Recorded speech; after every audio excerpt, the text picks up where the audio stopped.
3 minutes remaining.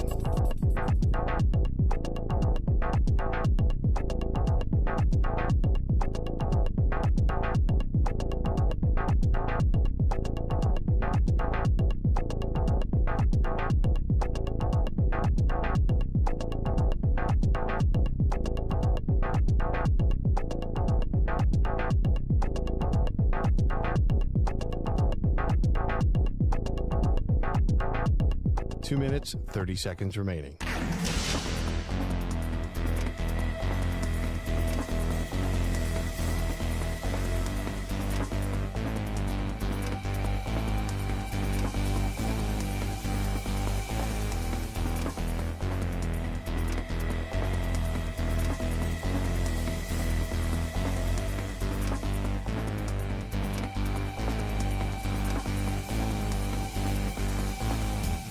Two minutes remaining.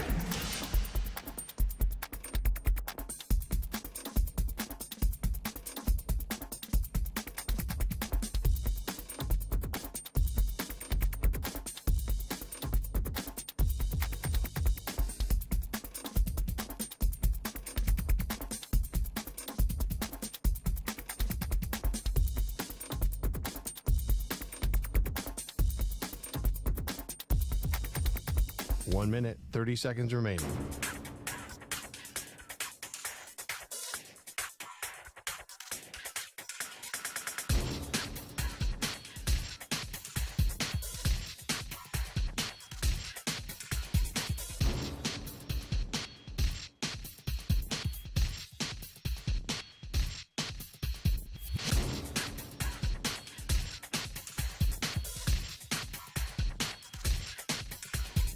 One minute remaining.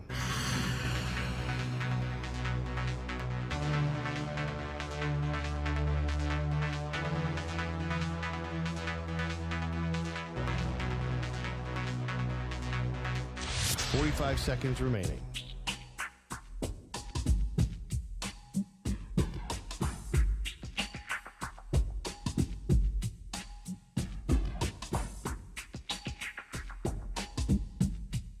Thirty seconds remaining.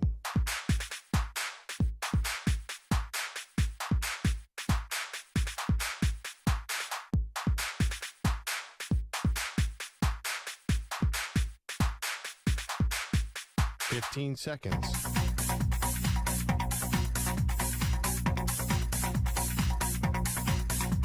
Break ends in 5 seconds.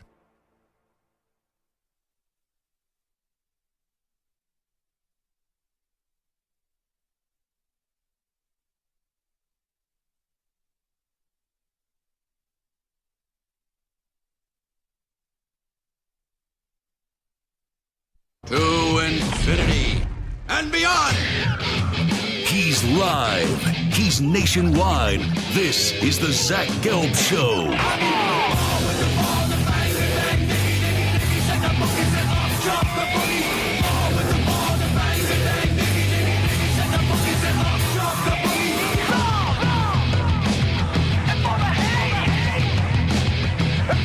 Here's your host, Zach Gelb.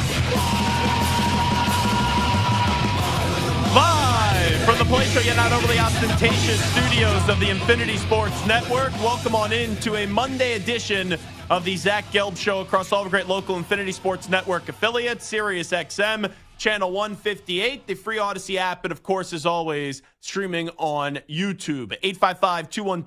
855-212-4227 is the number to jump on in. 855-212-4227. You could always get at me on Instagram, where I'm straight flexing, or via the good old cesspool of Twitter X at Zach Gelb. That's ZACHGELB. Got Chris Hess, got Stuart Kovacs, rocking and rolling with me all the way up until 6 p.m. Eastern, 3 p.m. Pacific today. Steve Sand's going to stop by from the Golf Channel. Coming up 40 minutes from now, we will chat it up with him as Xander Schauffele wins his first ever major championship at the PGA Championship Friday. I could not believe when I woke up, as I was up very late Thursday night flying to Florida, and I rolled over at like 7:15, 7:20 in the morning. And I usually don't like to check my phone the first thing when I roll over in the middle of the night or when you wake up. because it's just usually not good, especially when you do what I do for a living and there's so much just like nasty things that are said on social media. But I popped over to my phone and I'm like, huh? Scottie Scheffler? He got arrested? I couldn't believe it. Like, you could have said, Zach, pick anyone at the PGA Championship to get arrested. Scottie Scheffler would have been my last guess. And that's not like hyperbole. That's not, after the fact when you find out what happened. He would have literally been my last guess. And then he ended up shooting 5 under after spending a few hours in the slammer. So I thought that was going to be the biggest story of the tournament because this was a PGA Championship. We talked about it on Wednesday. We were previewing it with Alex Myers. It was kind of like a dud going in. There wasn't a lot of hype. There wasn't a lot of palpable buzz. And then, boom, Scottie Scheffler gets arrested on his way to the golf course on Friday morning. And it's like, whoa, didn't see that one coming. And then it turned into what was a very close, tight, epic leaderboard. And I outright had Bryson DeChambeau 28-1. And I thought we were going to go to a playoff. And then you had the Xander Schauffele big shot. As it wasn't out of the sand, his feet were in the sand, but the ball wasn't in the sand. And it sets him up to go up and down, hits a birdie putt, and gets to 21 under to avoid going to a playoff. And we'll talk more about that with Steve Sands coming up in 40 minutes from now. But Xander Schauffele, it's been well documented how many times he's been close, how many times he's had a chance to go win a major, but yet so far. So nice to see him break through and get his first major championship. We should be joined today some point in studio by Giants linebacker and captain Bobby Okereke. And then later on in the show, scheduled at 5:20 p.m. Eastern, 2:20 p.m. Pacific, Mark Madsen is going to stop by. He's now the head coach at Cal, but he played with some very good players in the NBA, also was an assistant coach, and he was a part of the Minnesota Timberwolves the last time they punched their ticket to the conference finals. So we will chat it up with Mark Madsen in the final hour of the show. But a whole lot to do today, and let's start with the craziness from the NBA yesterday, where you had 2 Game 7s and both road teams walk into a hostile environment, and they did an incredible job. The Pacers, because of the Knicks injuries, I think that's going to be more the story from that game. But you got to give credit to that Indiana team for finding a way to get to the Eastern Conference Finals. And they walked into Madison Square Garden yesterday, and pretty much by halftime, you knew that game was over. And then we'll start the show with the biggest story. And I couldn't believe this as it was playing out. Not the fact that Minnesota won the game, but it's how they won it. Like, if I would have told you, just for starters, Anthony Edwards in a Game 7 would have 16 points, he'd be 6 of 24 from the field and 2 of 10 from behind the arc. If I would have told you that going into that Game 7 yesterday, that would be the stat line on Anthony Edwards, you would say, how many points did they lose by? Now, if I would have told you that that would be a stat line, and at one point they were trailing in the third quarter by 20 points, you also would have told me, well, then what was the final score and how many did they end up losing by? But the fact that they won that game by 8 points and outscored Denver in the second half 60-37 just falls in line with what this series has been. This series that concluded last night with Minnesota punching its ticket to the Western Conference Finals where they go up against Luka Doncic, Kyrie Irving, and the Dallas Mavericks was maybe the most unpredictable series I've ever seen in my time watching sports. Because there was 3 separate moments where you could have made the case that the series was over. And only one of them was when the series was actually over. Probably even 4 times you declared the series over. So the first time was when Minnesota took a commanding 2-0 lead in Denver. When that happened, you thought the series was over. Then Denver goes to Minnesota, takes 2, win game 5, and you thought the series was over. Then Minnesota blows out Denver in Game 6, and Denver wanted no part of Game 6. And what was everyone's takeaway after that? Respect to Minnesota, great moment, you force a Game 7, but in all likelihood, the series is still probably over. Because are the defending champion Denver Nuggets, when they go into their building, having already lost 2 out of 3 games in this series in their building, Were they actually going to lose for a third time on their home court? And you would have said no. But to see the way that it happened, where that's the largest comeback in a Game 7 in the NBA, 20 points, that Denver was up, and I know it's early, and a 20-point lead in the NBA clearly isn't insurmountable. But for them to be up, the defending champs, 20 points early in the third quarter, and Anthony Edwards, who I'll give him credit, in the second half, he was a lockdown defender on Jamal Murray. But for him to only have 16 points, go 6 of 24 from the field, 2 of 10 from 3, and for them to be trailing at 1 point in the third quarter by 20 points, I would have never believed you if you would have told me when they were down by 20, and that would have been Edwards' final stat line, that they would have won the game. You know, I'm watching the game last night. I watched the entirety of the game on my plane. I do not have a private plane. Let me just make that clear.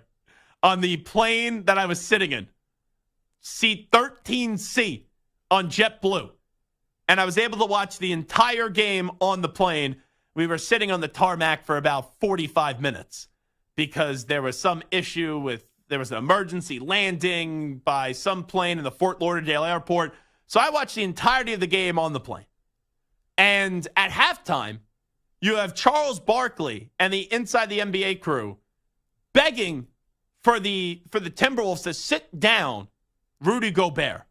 And I give a lot of credit, not that Gobert was affected by that. Gobert had no clue that it was happening in the moment. But Rudy Gobert at times in this series for a defensive player of the year got no respect and quite frankly was getting embarrassed by Nikola Jokic. And the Joker still showed up in this game. Heck, he was the only one for Denver to really show up in this game. And I know stats are misleading because you'll see that Jamal Murray technically led the Nuggets in scoring, but when you have 24 points in the first half and then no show in the second half, I can't really praise Jamal Murray in that game. But Nikola Jokic, who was not even great in the game, still had 34 points, 19 rebounds, and 7 assists. And it took him forever to get that three-point shot going. But a lot of times, right, we get into this debate. Do you just let Nikola Jokic get his? And if you let him get his, then you just hope that his other teammates don't show up? Or do you let him pass the ball and go off for a ridiculous amount of assists and he'll still get his? Like, it's always that tricky debate. And Nikola Jokic, for the most part, has been unguardable the last few years. We've seen him win 3 NBA MVPs. But in the game last night, the Denver Nuggets were getting told by Minnesota, we're letting the Joker be the only one to show up. And everyone else just crapped the bed. Michael Porter Jr. couldn't hit water if he fell off a boat last night. Gordon was a non-factor offensively. Murray, tail of two halves. KCP, no show. And we know their bench is short to begin with. They only played 3 guys off the bench. So that Nuggets team and why they lost is no one else stepped up. And maybe there was a little hubris from Denver in this process. Because you saw some things that were uncharacteristic of this Denver team. Where in the first 2 series, let's just call it what it is. And I like Jamal Murray, but he acted like a jackass in game 2. He did. Throwing the heating pad, throwing the towel, doing the money sign to the rest. He should have been suspended for game 3. But the NBA, they don't have a backbone, so they didn't suspend him. And then after game 7, I like Michael Malone, but you just won the championship a year ago. When someone asks you a question about blowing a 20-point lead, you can't just say that's a stupid bleeping question and that you're above that question. And I'm not saying that coaches can't get frustrated with the media, because there's a lot of media members that I'd be frustrated with if I was a coach or a player. But there are ways to win, and then there are ways to lose. No one likes losing. I'm not saying you have to be happy-go-lucky after a loss. You shouldn't be. You should be PO'd. But I thought there was a lack of class by Michael Malone after Game 7, and we'll play that audio later. And there was also a lack of class in Game 2 by Jamal Murray. And I'm not saying they didn't take Minnesota seriously. But you do wonder, even though I don't want to take anything away from this Minnesota team because they were miraculous in this series and they overcame adversity after many people thought the series was over. But knowing what Denver has and knowing how unstoppable Denver was, you still do wonder, where was their mental approach, Denver, in the first two games of this series? And then once they were up 3-2 and dogged it in game 6, they just kind of thought, we'll be fine. We'll get them in a game 7. But that series, the ups and downs, it was like a roller coaster ride. It really was. Because I've never seen a series. And right, we've seen teams be up 2-0 and then blow the series. We've seen teams be up 3-0, blow 3-1, all that stuff. But how many times you could declare this series over or you felt like there was a team in the corner getting just pummeled and they were about to get knocked out. And for it to go Minnesota up 2-0, Denver's done. Then Denver is 3-2, up Minnesota's done. Then even after game 6, you didn't really think Minnesota was going to beat Denver. And then Minnesota's down 20 in the second half. For them to win that game, where Anthony Edwards only had 16 points and was 6 of 24 from the field, it's sensational. And you got to give credit to everybody else on Minnesota. You know, we talk about Denver, Gordon not showing up in game 7, Michael Porter Jr. not showing up in game 7, KCP not showing up in game 7, Jamal Murray only showing up for a half in game 7. You know, Rudy Gobert didn't play a good first half. He showed up in the second half. Karl Anthony Towns in foul trouble was still a big force for that team. Jaden McDaniels, how about his 7 of 10 from the field? 3 of 4 from 3, had 23 points. You know, Conley gives you 10. Naz Reid, that putback slam was all like, that was a well-rounded team. And that's a team that hasn't been there before. And when you have a team that hasn't been there before, you wonder if they're ready for the moment. And I'm not going to sit here and pat myself on the back because, you know, I picked Denver, full disclosure, to win this series in 7 games. But I did a Sports Minute before the series started where I said the stage won't be too big for Minnesota. And a lot of people are going to say, championship experience is what's going to win the series for Denver, all that stuff. When you are led by Anthony Edwards, and that's the heartbeat of your organization, that guy doesn't fear anybody. Even though he did not play great offensively last night, others picked him up. And that's the sign of a championship team. That's the sign of a great team. When you don't play your best brand of basketball, and your best player is not effective on the offensive end, and you still find a way, after being down 20 points in the third, to win the game and take control of the game and really be the better team for the last half of this series. 60-37. Think about that. They outscored them. I'll say it again. 60-37 in the second half. 60-37 when you were in the defending champs building. And you kind of just feel like Denver, once they got up 3-2, they thought this series was over. They were taking victory laps. Michael Malone was, everyone thought we were done and we were dead after game 4. Well, they did pop back up. They did rise from the casket. They took a commanding 3-2 series lead, but they didn't finish the job.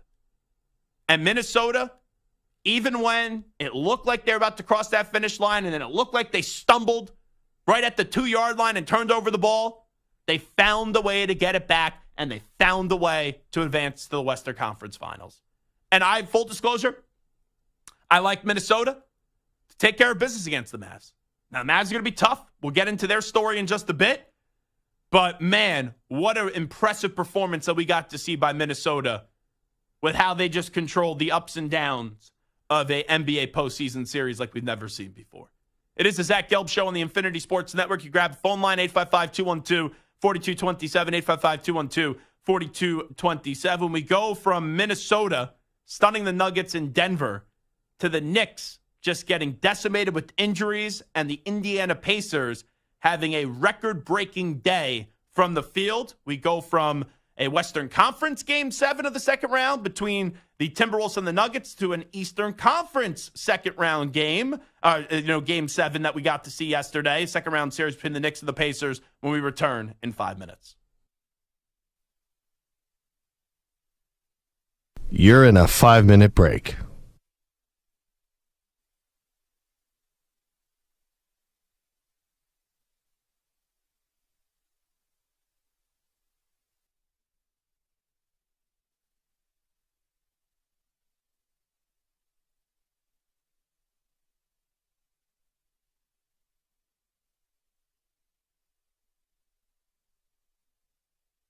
Four minutes, 30 seconds remaining.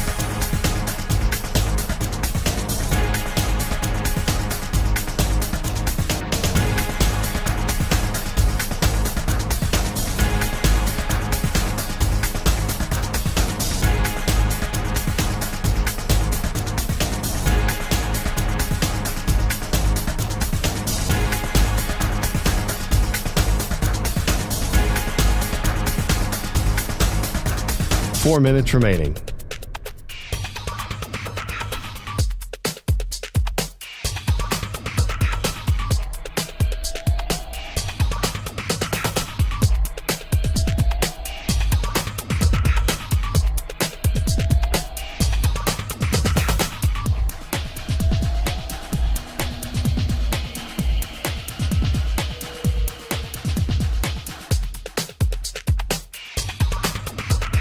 Three minutes, 30 seconds remaining.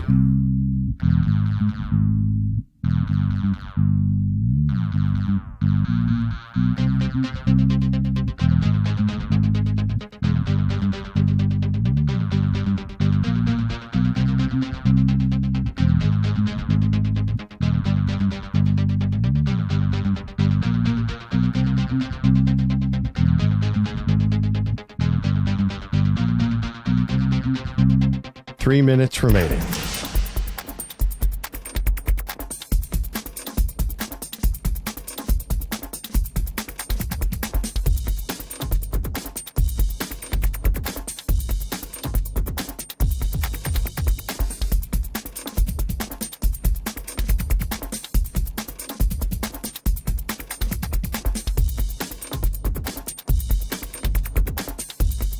Welcome back to the Infinite. 2 minutes, 30 seconds remaining.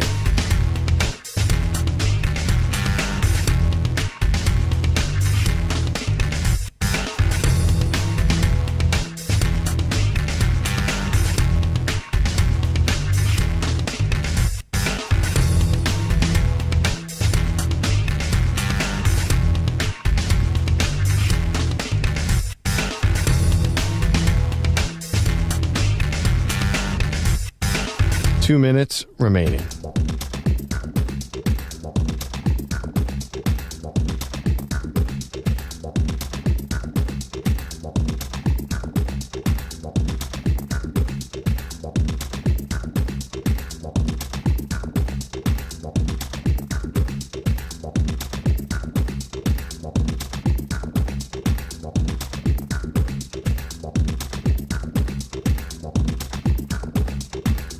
One minute, 30 seconds remaining.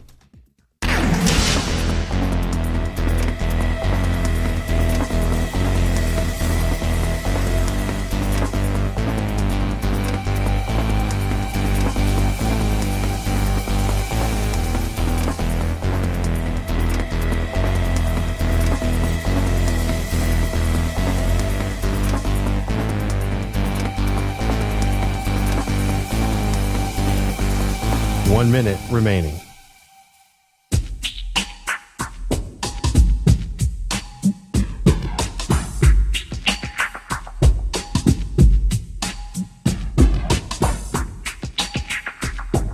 Forty-five seconds remaining.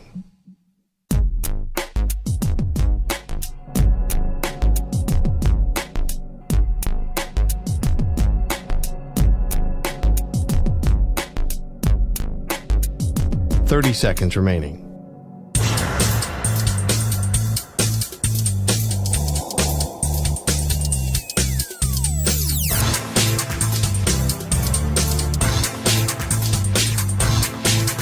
Fifteen seconds.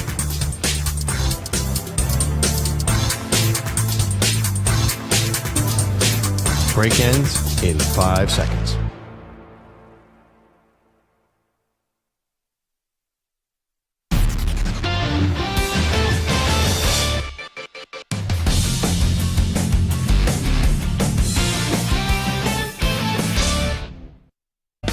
There's a hunger, a longing to escape from the life I live when I'm a Welcome back to the Infinity Sports Network. So let's go there.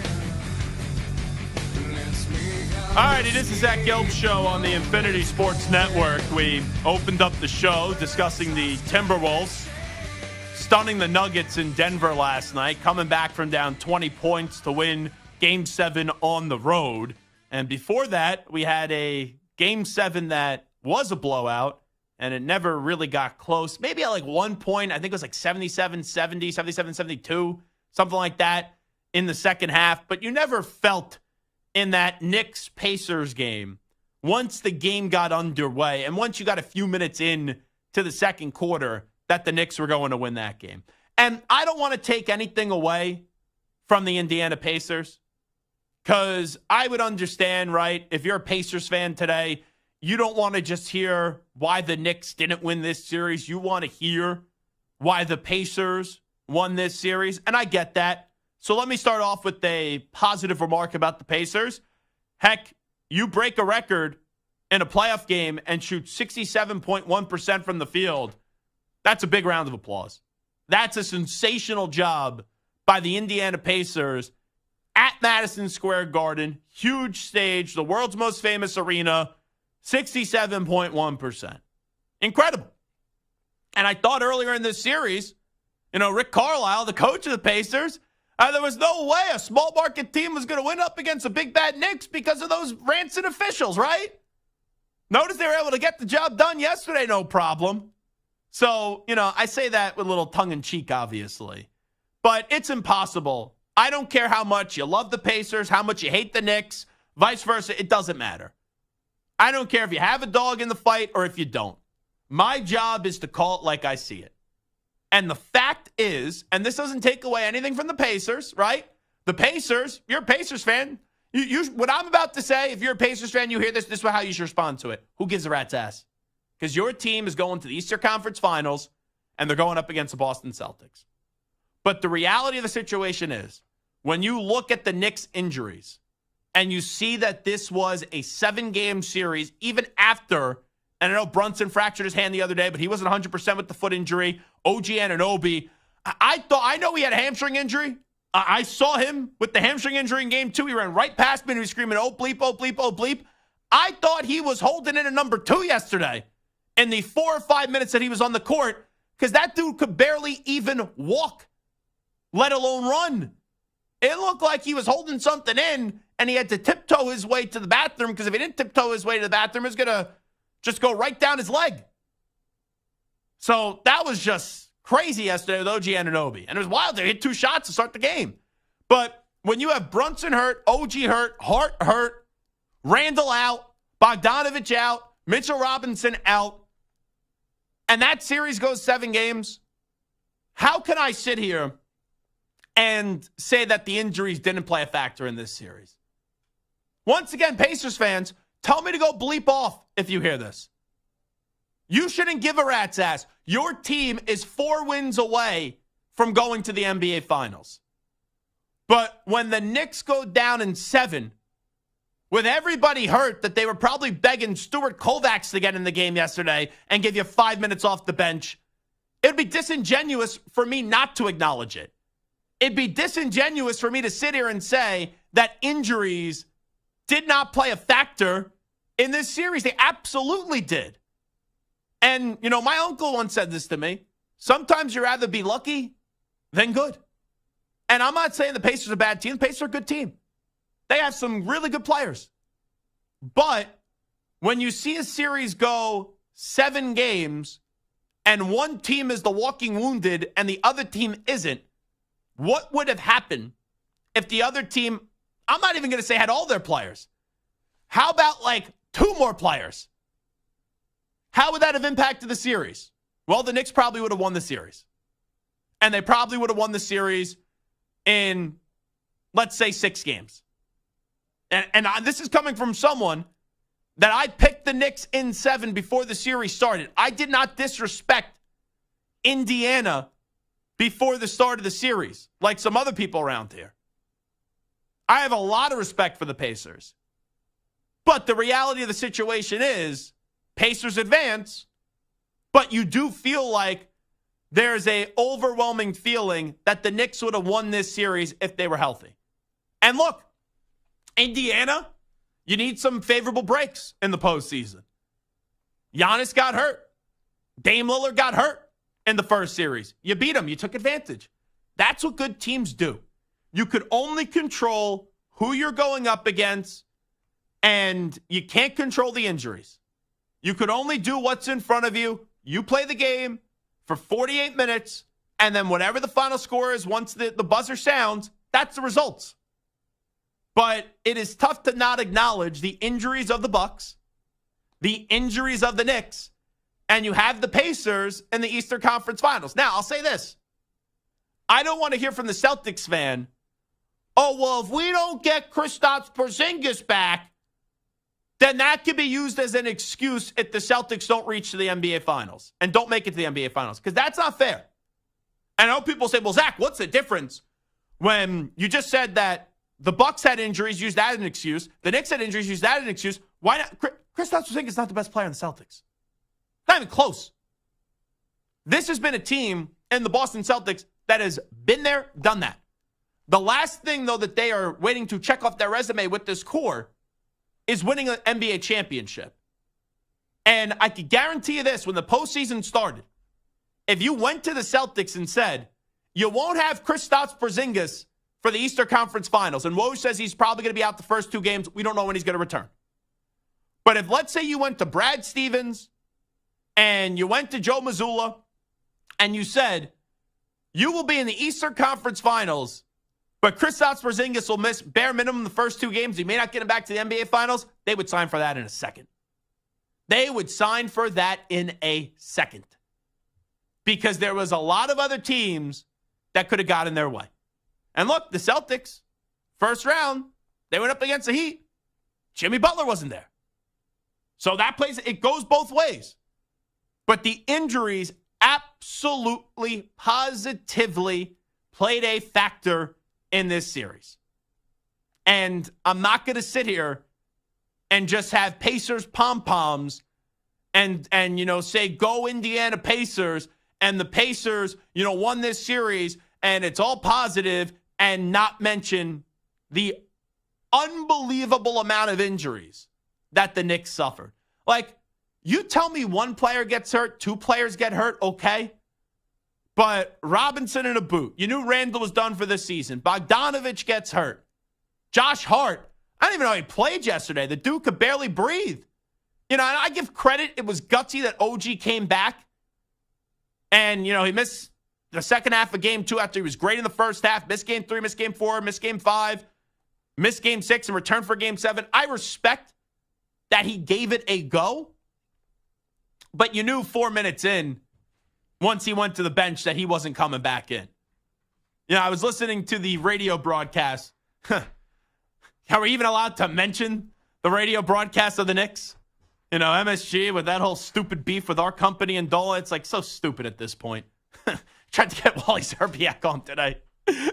Garden goes, nope, you can't get Wally Zerbiak on because of whatever the stupid beef that's going on. It's just dumb. But OG Anunoby, I was listening to Mon McNutt, and the first time he went to the bench, he goes, is it safe to say that we won't see him the rest of the day? But the lack of health that the Knicks had definitely played a factor in this series. Let me be clear. Even if the Knicks are healthy, and even if the Celtics weren't getting back Porzingis in the next round, I wasn't going to pick the Celtics to lose next round. Like, I thought the Knicks had a ceiling this year of just getting to the Eastern Conference Finals, when things started to play out the way that they did. So I'm not telling you that the Knicks were healthy, they were going to go to the NBA Finals. I'm not saying that. But if they were healthy, they would have beat Indiana. And now we get Pacers and Celtics. So I'll give you the early predictions with one of the series, the East getting set to get underway tomorrow, and then you have the West getting set to get underway on Wednesday. I will pick the Minnesota Timberwolves in 6 over the Mavericks, and then I will take the Boston Celtics in 5 over the Indiana Pacers. And the Celtics, first 2 series, they both lost game 2 after taking a 1-0 series lead. I think they'll go up 2-0. They'll lose one in Indiana, and then they'll close out in a Game 5. The most I could see that series going is 6. I would be very surprised if the Celtics, which, right, they have been known not to show up in big moments, but I'd be very surprised if the Pacers find a way to get it to Game 7. Now, we know Pacers' offense is sensational. We know, we saw what they did yesterday, record-breaking day, 67.1% from the field. But it's time for Jason Tatum to go off. And I don't want to hear, but Kristaps Porzingis was hurt. I know I just made injuries as an excuse for the Knicks. I do not want to hear that. You want to tell me that's why they don't win the NBA championship? Fine. But to get to the NBA Finals, they were 14, 15 games better than every other team in the East this year. Just from 1 to 2 in the East. So they should have no problem with the Indiana Pacers. So I think we're on that collision course. Timberwolves and Celtics. I will say this, though. I do believe the West is more, like if you tell me out of the predictions I just made, one of those predictions is bound to be wrong, I would say it's more likely that the Timberwolves lose into Dallas than it would be to have the Boston Celtics lose to the Indiana Pacers. All right, it is the Zach Gelb Show on the Infinity Sports Network. Steve Sands from the Golf Channel is going to join us on the other side. We will recap Scottie Scheffler getting arrested.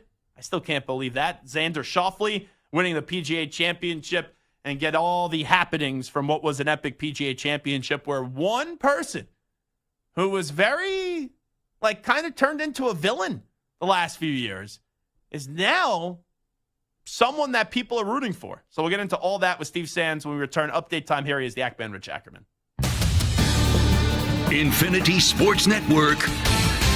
Sports Flash. And it's sponsored by Progressive Insurance. Looking for a career path with flexibility and great pay and benefits? Go to progressive.com/careers and apply online today.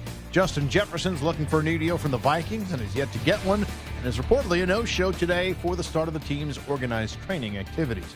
3 Stanley Cup Conference semifinals were decided in 6. The final one of the quartet is going the distance. The Canucks will host the Oilers tonight for the right to advance and meet the Dallas Stars. The two teams have alternated wins and losses throughout the series. Vancouver squandered an opportunity to wrap it up over the weekend, falling in Edmonton 5-1. Despite the setback, forward JT Miller said they're a confident group going into tonight. The series, like both teams, it's kind of been up and down a little bit where, good game and teams respond well. Obviously, that's what I guess the trend is. And you can draw. We know what works against these guys. So it's going to be whoever wants it more, and it's going to be a big will game tomorrow. The Canucks will be without Brock Besser, who has 7 goals in the postseason due to a blood clotting issue. The NBA's conference finals begin tomorrow in the East with the Pacers and Celtics in Boston. Chris Jans gets an extension from Mississippi State through 2028. And baseball this afternoon, first of 2 in Atlanta. The Padres with 4 in the 8th beat the Braves 6-5. I'm Rich Ackerman. The Infinity Sports Network is on your smart speaker. All you have to say is play Infinity Sports Network.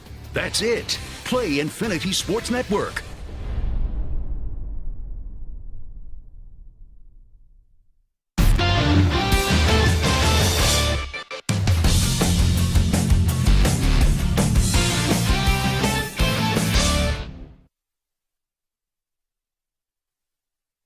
You're in a 5-minute break.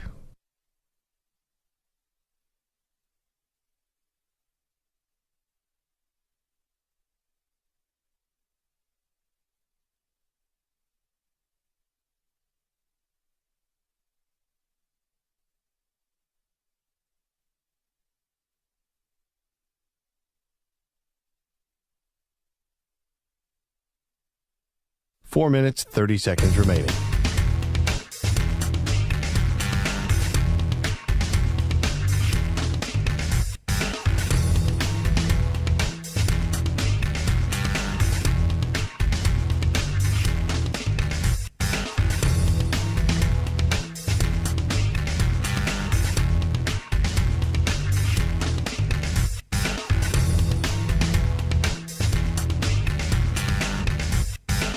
Four minutes remaining.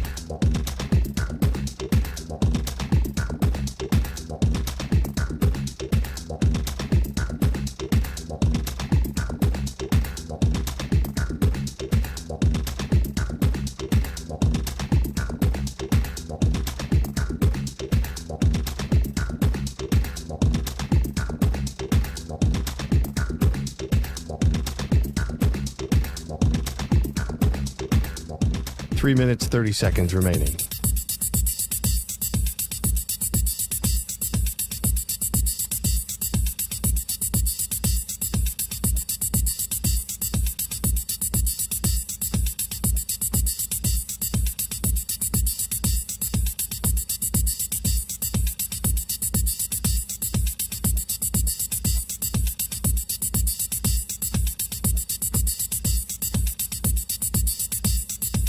Three minutes remaining.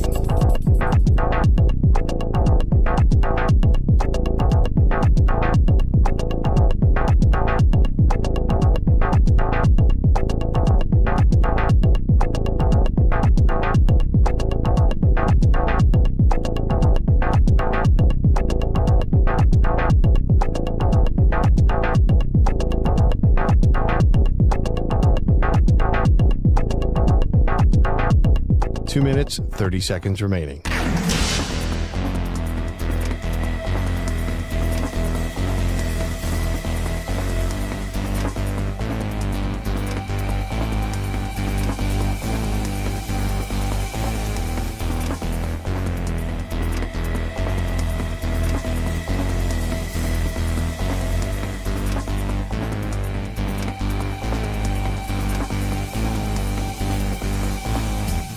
Two minutes remaining.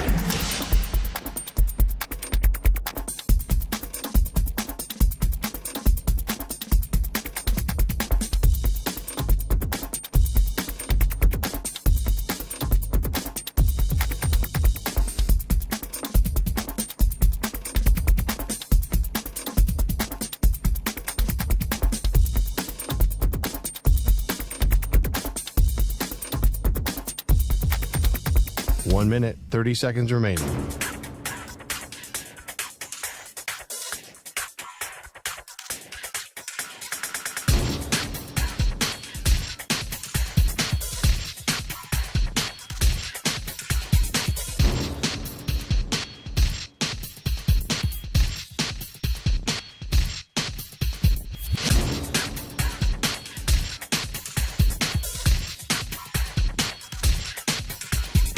One minute remaining.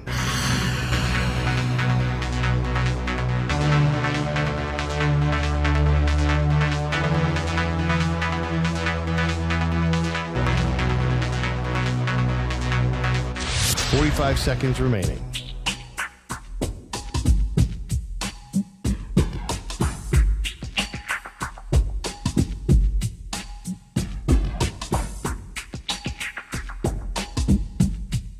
Thirty seconds remaining.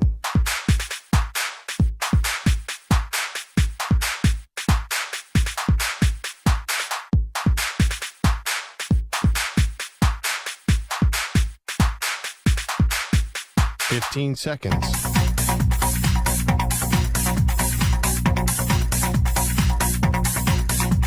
Break ends in 5 seconds.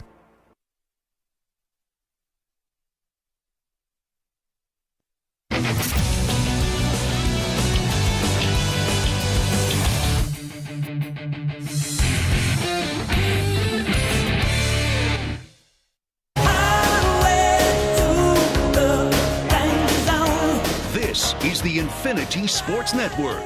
All right, it's time to ask the pros. You're the listener gets to ask us a question. It's brought to you by our friends at O'Reilly Auto Parts. Simply tweet your question at INF Sportsnet or at Zach Gelb using the hashtag Ask the Pros. Be listening later in the show when we might answer your question. Think O'Reilly Auto Parts for all your car care needs. Get guaranteed low prices and excellent customer service from the professional parts people at O'Reilly Auto Parts. O'Reilly Auto Parts. Let's welcome in Steve Sands from the Golf Channel as a recap the PGA Championship, where Xander Schauffele was your winner after shooting 21 under for the tournament. And Sandsy joins us right now. Steve, appreciate the time as always. How you been, my man? I'm doing great, Zach. How are you, bud? I'm doing fantastic. So I'll start you off on the Xander side. Obviously winning his first ever major championship. We know how close he's been for so many years and all the heartbreak when you see him sink that putt and you see the big smile. I thought for a second it was going to lip out and then we were going to go to a playoff. But when you see that putt go in yesterday, just tell me what you were feeling for Xander Schauffele. Oh, man, I was feeling good for him. He's such a good guy, Zach. If you knew him at all, you'd love him. He's a great, great guy. And he's come so close. And like you said, he's had some heartbreak. It hasn't been 15, 20 years. It wasn't like a Mickelson thing where he waited all the way to being in his early 30s. But, Xander's come close, and he's been a class act. And the right guy won yesterday. He was absolutely fantastic. And I like what he said afterwards, Zach. He said it was almost like relief that the putt went in, because with all that heartbreak and all that stuff that happens, that scar tissue builds up over years, and this time he crossed the finish line. So I was really psyched for him. He's a really good guy. Yeah, you couldn't have said any better. Like when you shoot a 62, a 68, a 68, and a 65 with your 4 rounds and you're 21 under, you should win the tournament. But I thought the moments of adversity, like everyone on Sunday was waiting for him to crumble. He bogeys 10, he answers back birdie on 11 and 12. And on 17 and 18, he hits the shot in the sand on 17. I know the ball wasn't in the sand on 18, but his feet were in the sand. For him to deliver the shots that he did on that back 9 was just really damn impressive. Wow, what I thought was really, really impressive among all the other things that were impressive about Xander last week was that he stayed with the game plan, Zach. He stayed aggressive. He could have laid up with that second shot at 18, and nobody in the sport would have blamed him for that. And he went for it, and he put it in a good position, kind of low left, short of the green, gave himself an opportunity to get it up and in for the win, and he closed. I mean, I love when an athlete has a game plan going in and doesn't allow the pressure of the moment to get in the way of what that game plan is, because when you prepare as often as these guys prepare, as hard as they prepare, when you put yourself in that spot, Zach, the most important thing is to trust yourself. And Xander trusted himself there, and he ended up getting the win. I'm really happy for him. Talking to Steve Sands right now, and I'm also I'm not saying you shouldn't be a good sport, but I think sportsmanship sometimes, we ask too much out of these athletes in win or defeat.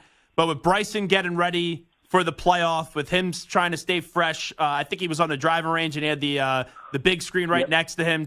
For him to walk over as Xander's walking off 18 into the clubhouse and kind of just give him a hug, I thought that was a very cool moment for the sport yesterday. Class act. That was really cool. And it shows you what his peers think of him. You saw Justin Thomas wait around and say hello to him. You saw Bryson DeChambeau go out of his way to do that. That's respect, Zach. I mean, that's your peers telling you that they are not only excited that you got the win, but they're paying respect to you by sticking around and doing that. I thought that was a very cool and classy moment for Bryson. Yeah, and what's the image of Bryson? Because a few years ago, when people started to really get familiar with him, everyone was blown away by how far he would drive the ball. Then when he had that whole situation with Brooks Koepka and he was getting fans thrown out of events, I was calling him Big Baby Bryson. He goes to live, but it seems like this past week, his popularity is really back, and a lot of people were pulling for Bryson DeChambeau yesterday. Yeah, I think that's just the fact that people miss seeing him. I mean, this live thing, the most important thing to me about this whole live PGA Tour thing is that we just miss seeing some of these guys. I mean, sports needs a villain. And, Bryson is kind of a lovable villain. Brooks, a bit of a villain, but people really dig him. Patrick Reed, I don't know if people dig him, but he's kind of a villain as well. And I think that, you get to see Bryson in a big moment like that, and you realize, A, you missed him. Like him or dislike him, you missed him for sure. And the other is, he's a showman out there, Zach. He's having a good time. He's running around. He's doing his thing. He's getting pumped up. And you don't see that often in golf, and golf needed that kind of jolt, and I think they got it over the weekend from Bryson. It was nice to see him back there competing against the best. I know it's an impossible question to answer, but what is the future of golf right now, Steve Sands, with everything that goes on with the PGA Tour, LIV, right? You had the financial merger, and then we thought things were going to change, and there's really been no movement on that front. Yeah, they're kind of far apart right now, Zach, as far as the deal goes. But I think that the PIF Fund and the LIV Golf, they are interested in the team concept and that type of situation. The PGA Tour is not interested in that. And also, how do you bring the guys back from LIV into the fold on the PGA Tour when they got paid all that money and the guys who stayed did not? How does that look? How does that work? Do they have to qualify? Do they have to stay out a year? Do they get right back in? Do they not get part of the new for-profit entity that the PGA Tour is developing as we speak? I don't know. It's very complicated, but the one thing I do know is that the major championships have gotten bigger in the sport because of the split, because it's the only time, as we just talked about with Bryson, it's the only time we get to see these guys go head-to-head against each other. And I think the golf fans are missing that, and I think sports fans are missing that. And the quicker they get this thing solved, the better for the game.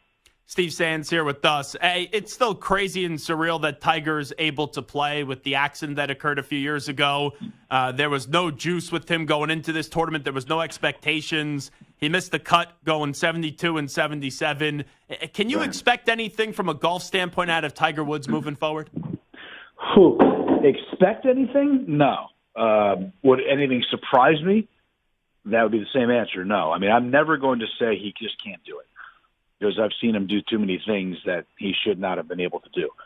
But, man, Zach, it doesn't look like he can go physically over 4 days against the best players in the world on these golf courses that are set up and are going against not only the best players in the world, but the most difficult conditions. Not that last week was so tough golf-wise because 21 under par won it, but I mean conditions-wise, pressure, mental approach, everything is all ratcheted up major championship weeks, and he's trying to win one of those against guys who are 20 to 25 years younger than him, who get to play and practice all day, every day like he used to before his body started to fail him a little bit. So I'm never going to put it past him, Zach, but man, oh man, it sure doesn't look like he can compete against these guys over the course of 4 days. If it was a one-shot deal, it was an NCAA tournament, one-and-done type of thing, and I think he could win a couple of games. But I just don't see how he goes all 4 days against these guys. These guys are just too good right now. Talking to Sandsy, Steve Sands right now from the Golf Channel for a few more minutes. All right, how about the Scottie Scheffler thing? Because if you would have told me when I went to bed on Thursday that there was going to be a golfer that was arrested early Friday morning on his way to the PGA Championship, Scottie Scheffler probably would have been my last guess. So how do you kind of break this whole thing down with all the craziness? Look, I have no idea what exactly took place there. Nobody really does, except for maybe the police officer and Scottie. But I'm with you, man. He would have been the last guy in not just golf. He would have been the last guy in sports that I would have thought about who would have been arrested for something like that. And it was a wild, wild Friday morning at the PGA. Scottie came right back out there and played very well. But then it all caught up with him on Saturday when he was over par for the first time, by the way, all year. First round all year over par for Scottie Scheffler, which is just astonishing. I heard they moved the date back for the arraignment from tomorrow to June 3rd, I believe. And the lawyer for Scottie in Louisville said he's going to plead not guilty. Whether the charges get dismissed by then, who knows? Whether it goes to trial, who knows? But, man, it was a messy, messy situation on Friday morning in Louisville. And, hey, when he's at a level that he's at and with how he played, obviously at the Masters and what he's been able to do, he obviously didn't have a bad tournament. Just everyone expects the guy to win every time he gets on the course, and that's just not realistic. But the caddy not being there Saturday with also what happened with him going to jail and the caddy, right? That's an arrangement him and Scottie have because I think the caddy's kid had a graduation, a high school graduation. How much not having his caddy there Saturday do you think impacted him? Well, of all the weeks that he needed his caddy, most probably it's this one. because caddies, Zach, as you know, and probably your audience knows, if they're golf fans, caddies are more than just guys who count clubs and count yardages and do that. They're kind of mini sports psychologists out there. They get their guy in the right frame of mind. Think about it. A round of golf on the PGA Tour, if you're playing in twos, takes 4.5 hours, let's say. Well, you're only hitting golf shots for about 12 minutes of those 4.5 hours because of the nature of the sport. There's a lot of time to think, let your mind race. And caddies get their players in the right frame of mind by knowing them so well and discussing things that are going to put them at ease in big-time pressure situations. Saturday, Scottie didn't have his regular caddy, Teddy Scott, there. Probably wouldn't have made a difference as far as his game, but you'd like to think that it would have made a difference by the way he went about his business that day, and perhaps that would have helped him. But that one's on Scottie. It just wasn't his day. It wasn't Teddy's fault for not being there, and it wasn't Scottie's fault that Ted wasn't there. I just think it just wasn't his day, and he just was exhausted, and things just caught up with him. It was a rough day for him. How about Morikawa yesterday? You know, I love him as a golfer, but I was shocked he couldn't hit a birdie putt yesterday. Whew, man, the lid could not get off. It was like the Nuggets in the second half there last night. They couldn't get one to fall. He just couldn't get it going. You know, it's one of those deals. You know, golf's a 4-letter word, Zach. You know, it's a 4-letter word for a reason. It can really aggravate you. And Colin was hitting the ball well, playing well, so beautifully for 3 days, and was making putts. And then yesterday didn't make a thing. Didn't put bad strokes on it all the time, but he just didn't get anything to fall, and that's the reason he came up short in trying to win his third major. I mean, he already has 2 majors on his resume. It's amazing. By the way, I heard you on one of our affiliates, 106.7 The Fan, before the tournament with the Junkies, as you always go on with them. And right. You picked your Commanders to go 9-8 this year and make the playoffs in Jaden Daniels' first year. Is that a homer pick, or is that just you actually believing that? No, I'm believing it, man. That's it's 9-8, and more specific than that, I'm going 9-8 wild card at Detroit that first playoff weekend. I think Jaden Daniels is going to be good. I don't think he's going to have a C.J. Stroud type of year, but you never know.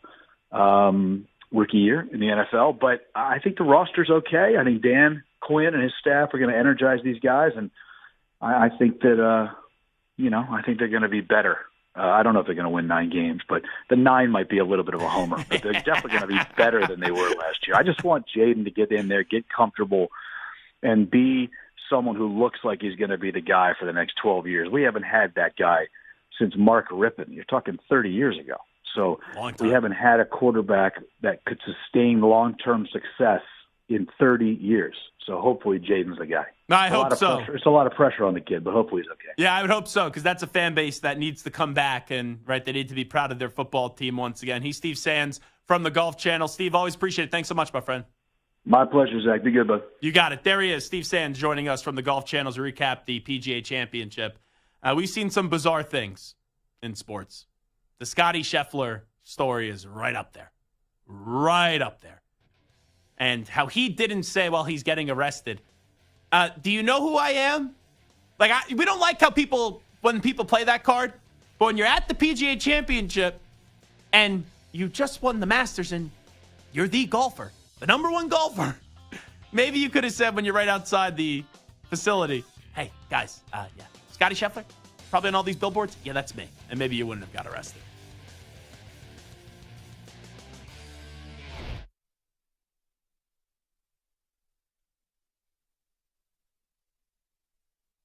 You're in a 5-minute break.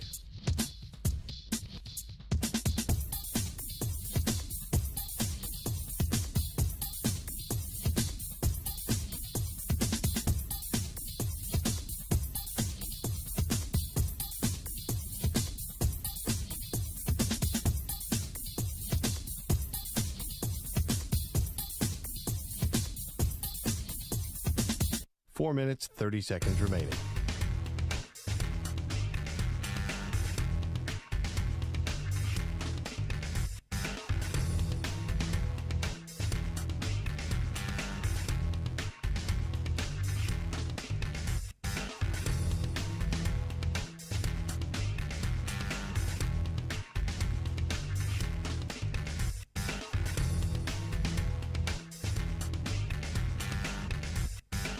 Four minutes remaining.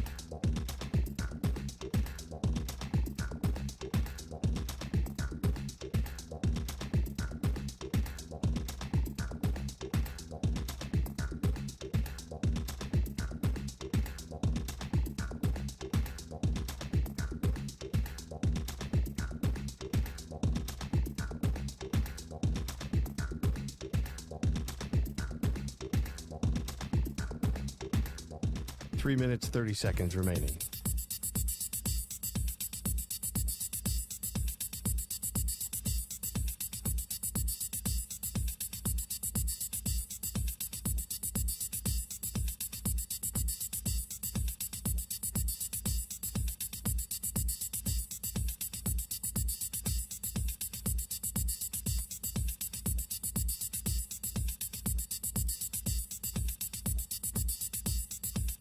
3 minutes remaining.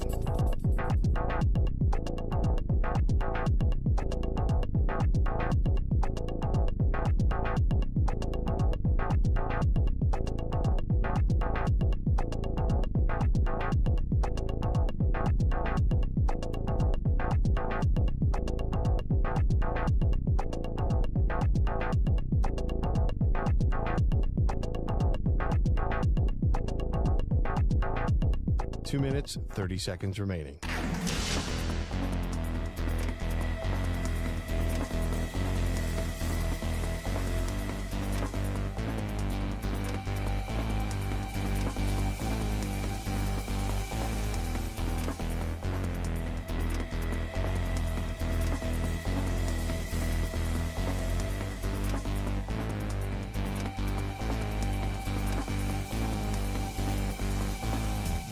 Two minutes remaining.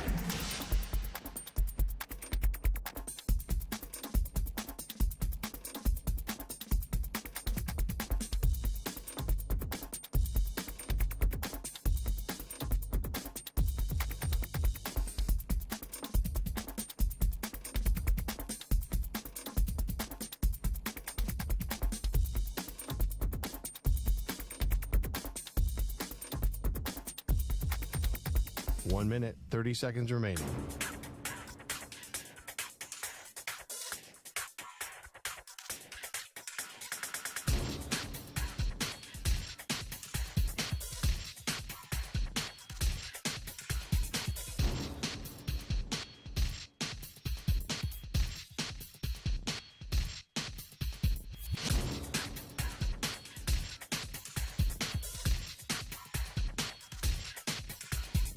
One minute remaining.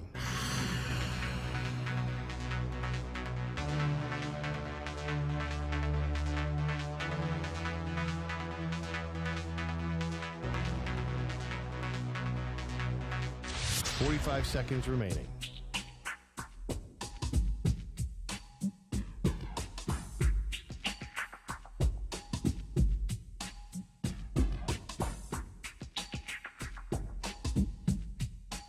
Seconds remaining.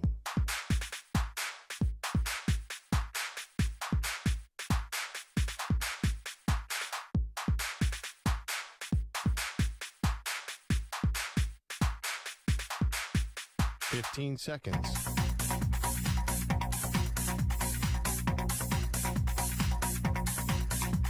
Break ends in 5 seconds.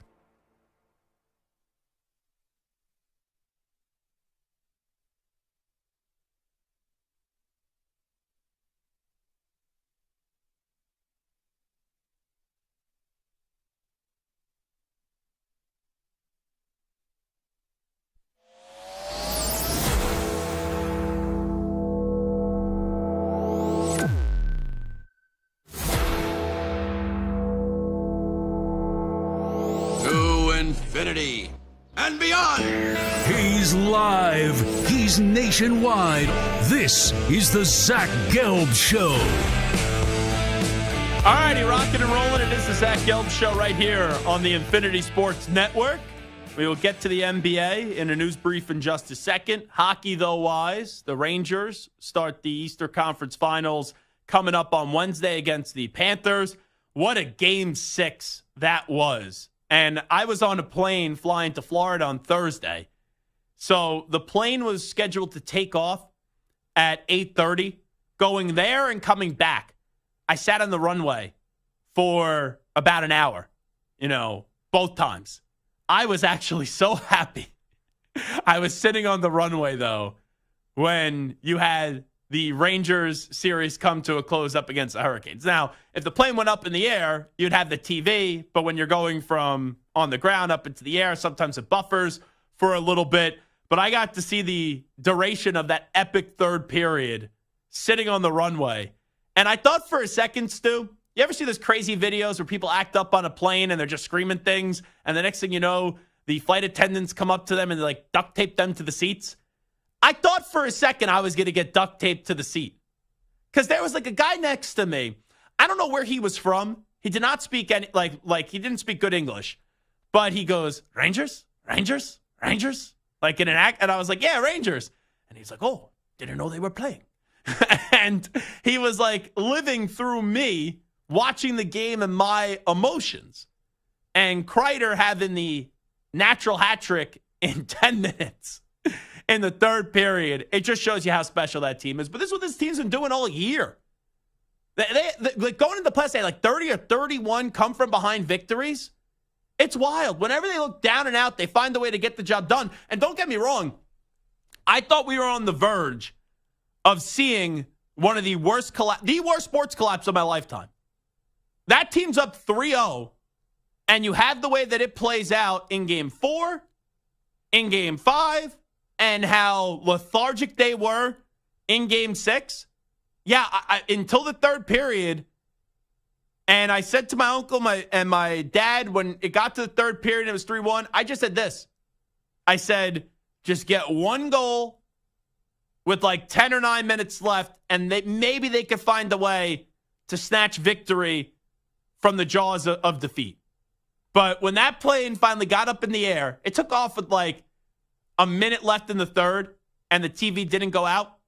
But when that game ended, I actually, once the fasten seatbelt sign did go off, I ran right to the bathroom. And have you ever been in an airplane bathroom? They're very small. And I'm a large human being 6'4", built like an offensive lineman.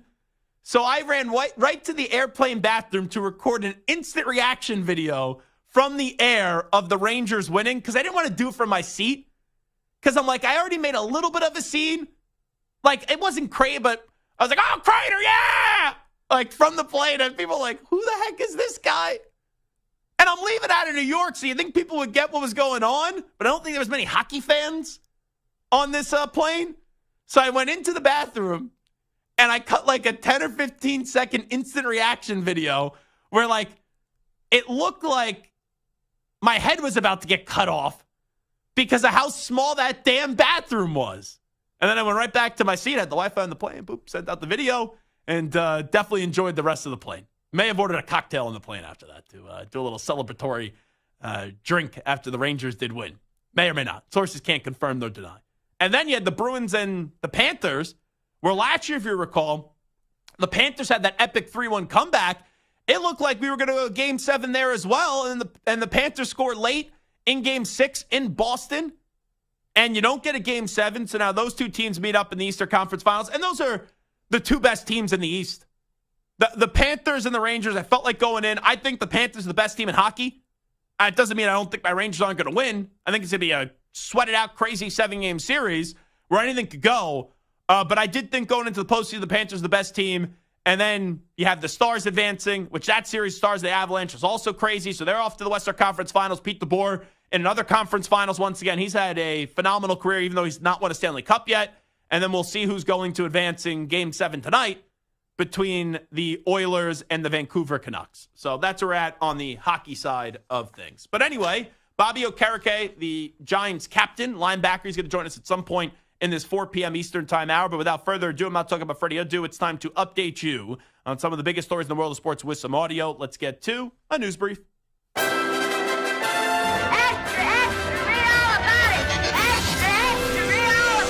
Time for your daily news brief. We get you caught up on the rumors, reports, and reconnaissance from the day in sports. Alrighty, let's start you off with Michael Malone. Last year, remember, he was eviscerating everyone that would not give the Nuggets their credit even after winning a championship. And, you know, they love to rub it in the faces of the Los Angeles Lakers and all that. This year, though, when Michael Malone's team loses, and they lose to the Minnesota Timberwolves when his team choked away a 20-point lead in Game 7. They were outscored 60-37 in the second half. Michael Malone, the coach of the defending champion Nuggets, will not repeat this year after losing in Game 7. Got very, very mad at a certain reporter. How hard is it just to absorb a loss like this after going ahead by 20? Next question, man. The season's over. That's what's hard. Being up 20. The season's over. You don't understand that. The season's over. It's hard. Stupid ass questions. That's such an easy question. And I get it, like the how do you feel, how tough is it when you lose questions, a lot of people don't like. But when a reporter just simply asks you, hey, coach, how hard is it to overcome a loss like this when you guys are up 20 at home? You know, there's ways to answer that question without sounding like a D-bag. That's the easiest way to say it. And Michael Malone there just sounded like a douche. He sounded like a sore loser. I'm not saying you shouldn't be upset, right? Obviously, you should be heated. But to go after the reporter like that, it's just so unnecessary. And this is the same coach that wants more media coverage, wants more attention, and then you don't win, and the attention's there, and you act like that. That was classless by Michael Malone. Here is Jamal Murray. He reflects on the Game 7 loss. I feel like we should have won tonight. That's the tough part. You know, they beat us, but we had so many great opportunities, including myself. So it's just tough, man. I'm just excited for next year. 24 points in the first half by Jamal Murray. I know he finished with 35, but it felt like a no-show in the second half.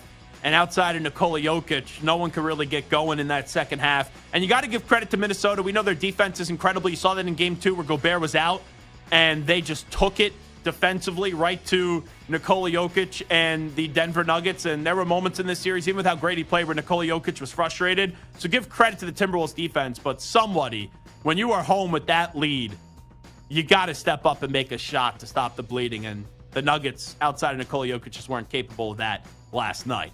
Here is Nikola Jokic on the difficulty of winning back-to-back championships. Teams are more hungrier, better, talented than last year probably. Everybody get better. Everybody wants to beat us probably. That's my thought process probably. I just wonder where the mentality was at with the Nuggets. Because when they're down 0-2, no one's believing in you. And no one should have believed in them when they were down 0-2. Then you get this series at 2-2 and momentum starts to shift back to your favor. Did you celebrate a little bit too early? Then you're up 3-2. You failed to show up in Game 6. Then you're up 20 points in the second half of Game 7, and it looked like they just shut it down. And you'll wonder when you already have one and you think the series is over, did that at all play in the mentality in some of those moments in Game 6 or Game 7? Here is Anthony Edwards on how big of a win this is for the Minnesota Timberwolves. It showed us who we are, because the coaches believed in us. Even though at halftime, even in the third, we was down 20. They just keep making runs, and it showed us who we are, man. Once we really lock in on the defensive end, because offensively we played okay, but once we really lock in on the defensive end, man, we're a hell of a team to beat. They are, and you saw that, and you saw how frustrated Denver was at times throughout the series. Here's a funny exchange: Anthony Edwards and Karl Anthony Towns on the 20 years of pain for Minnesota. Usually in NBA history, it says you have to lose and lose big before you win. What is it about this team that says we lost last year? Yeah, but that's different. You have to lose at a bigger stage. Usually, teams usually. It's the playoffs. We lost last year. We lost the last 2 years. Damn, how much more we got to lose? Yeah, how much you want us to lose? We're losing for 20 years. I mean, that's just the truth, dog. Damn. What makes? That's awesome. And Mark Madsen, who was on the last Timberwolves team to get to the conference finals back in 2003, 2004, he's going to stop by and join us in about an hour and 10 minutes from now. So we'll talk to him about the Minnesota Timberwolves. But it's funny. But we lost last year. Nope, you usually got to lose later and more heartbreak. Like, what are you talking about? That was a great exchange. Here is Charles Barkley inside the NBA at halftime. He believed that the Timberwolves should have benched Rudy Gobert. This is what I think the Wolves should do. They got to take Gobert out the game. Take him out the game? Take him out the game. Because number one, Joker just throwing around like a damn rag doll first and foremost. But I think what would happen is it would give him some space because they're not worried about Gobert on the offensive end. So it's really playing 5-on-4. So that's what I would do. I say, you know what, guys, we got to go small. I'm bringing Nas Reed in. I'm going to make the Joker have to play some defense. But they're not even playing anybody. A little guy still playing on Karl Anthony Towns. So I would go small, and that would help them speed up. So I heard that at halftime, and I didn't think it was crazy. But you give credit to Minnesota for trusting what got them there and how big of a cog Gobert is for that team. And he paid off not only the defensive end, but offensively. in the second half. Let's listen up to the fadeaway floater by Rudy Gobert on the Minnesota Timberwolves radio network. Timberwolves have possession. There's only 5 to shoot. They get it into Rudy along the baseline. He's got a tough fall away. It's up. Oh, it drops in. It could be your night. Yeah, and the bench was going crazy. And even after the game, I heard Anthony Edwards say, yeah, when Rudy made that floater, probably felt like we were going to win the game. Because that bleep just doesn't ever happen for Rudy Gobert on the offensive end. Here's Jalen Brunson. Knicks lose to the Pacers yesterday in Game 7. They got blown out. He fractured his hand in the game. He was asked afterwards if the Knicks season was a success or not. Did we win the championship? Did we get close? So, no. That's my mindset. This is how it is. So I respect the mindset and the mentality of Jalen Brunson. That's a big reason the Knicks have turned this around the way that they have because of his leadership and his style. I'm not saying he has to say the season was a success, but it absolutely was. You know, the Knicks now with Leon Rose, Worldwide West, Jalen Brunson, they have consistency, they have stability, and they have hope.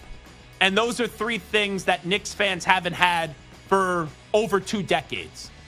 And now it's up to Leon and Wes to go get that next piece. It's unfortunate how the season ended because they were decimated with injuries. And if they did not get hurt to the extent that they did, they win that series. Because, look, the Pacers, I'm not taking anything away from them. They shoot a record rate yesterday at 67.1% from the field. But they still had to win the series in 7 when the Knicks were the walking wounded. So I like the mentality from Brunson, but this absolutely positively was a successful season for the Knicks. Here's Rick Carlisle winning Game 7 at the world's most famous arena, Madison Square Garden. I just told our team, when you win a Game 7 in Madison Square Garden, you've made history. It's very, very difficult to do. This is the most raucous crowd in the NBA. Well, I have seen my team lose a Game 7 in Madison Square Garden. Not the Knicks, but the Rangers. I was at that Tampa Bay Lightning Rangers Game 7. Oy. That was like being in sports hospice. That was dreadful. Absolutely terrible. Let's go to Kyrie Irving on reaching another conference finals.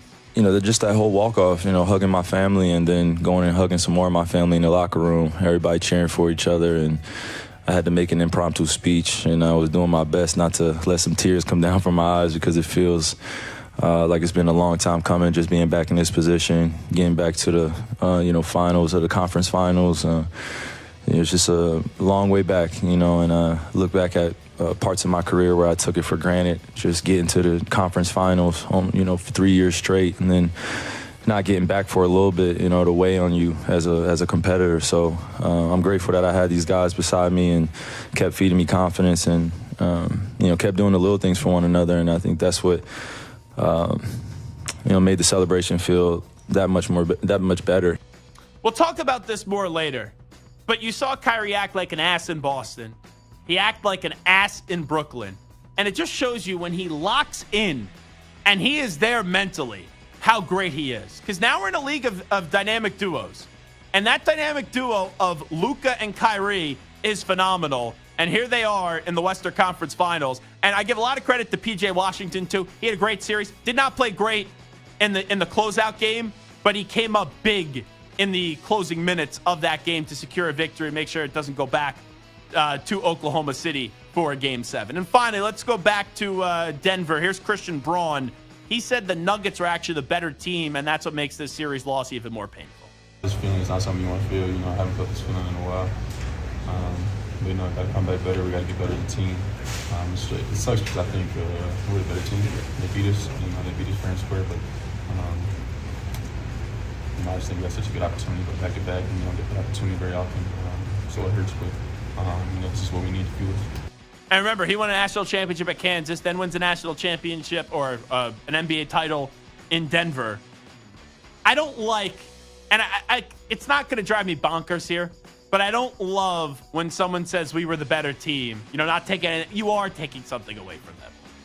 And you weren't the better team in this series. You were down 0-2, then you took 3 straight, then you didn't show up in Game 6, then you're up by 20, you didn't close out the game. If you were truly the better team, you find a way when you're spotted a 20-point lead in Game 7 in your own building to get the job done. And they weren't able to do that. Alrighty, that's a news brief. It is the Zach Gelb Show on the Infinity Sports Network. We will take a timeout and come on back after these short messages. You're in a 5-minute break.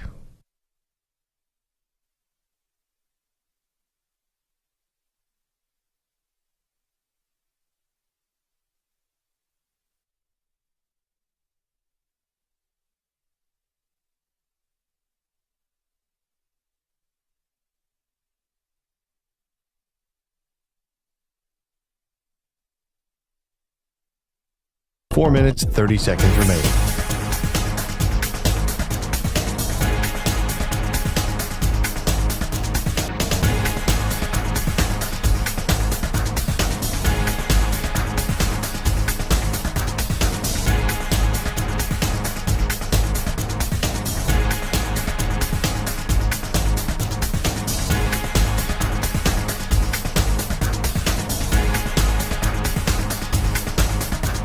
Four minutes remaining.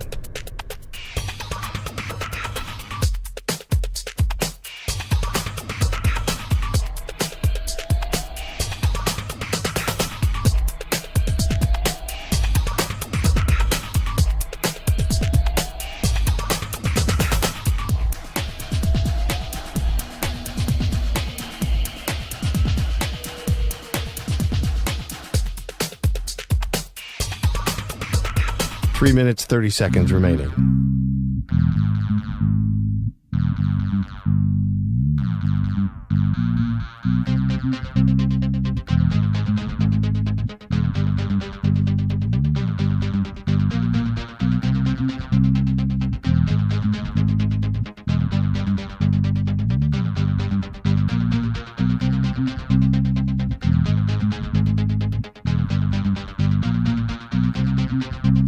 Three minutes remaining.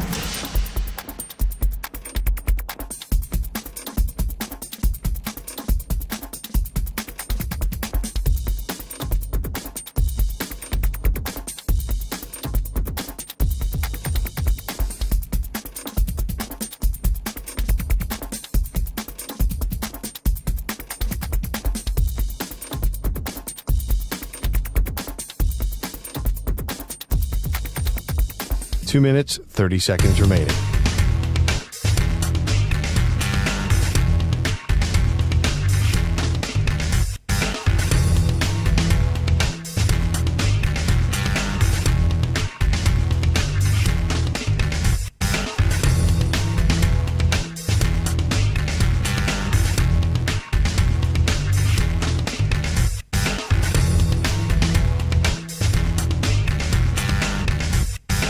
Two minutes remaining.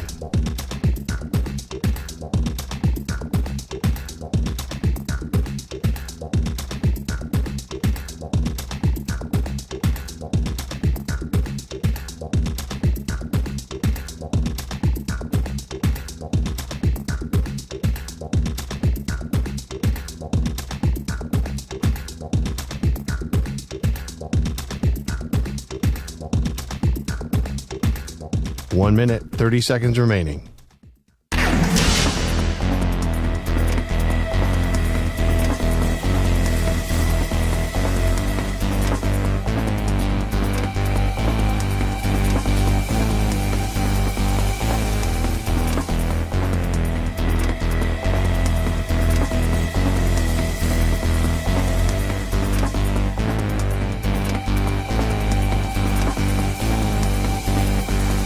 One minute remaining.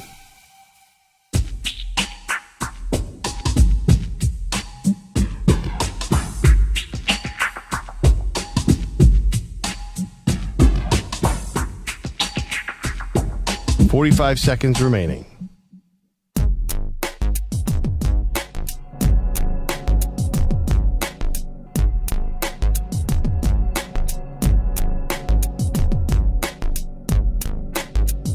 .30 seconds remaining.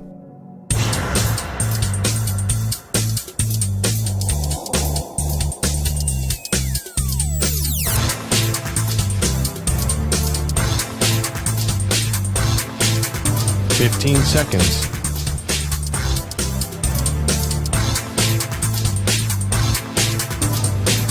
Break ends in 5 seconds.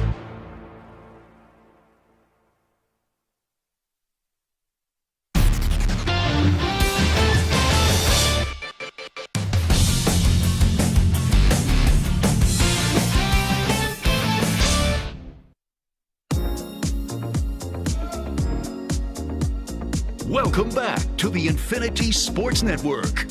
All right, it is the Infinity Sports Network, and yes, it is the Zach Gelb Show. 855-212-4227, 855-212-4227. You can always hit us up, Instagram and on X, Twitter, at Zach Gelb, ZACHGELB. Coming up an hour from now, Mark Madsen is scheduled to join us. We'll chat it up about the Minnesota Timberwolves advancing to the conference finals as they will go up against the Dallas Mavericks, as we do have the Mavericks heading through with the Thunder. And we did see last night the Nuggets go down to the Timberwolves. And the last time the Timberwolves were in the conference finals, Mark Madsen was a part of that team. So he'll join us in about an hour from now.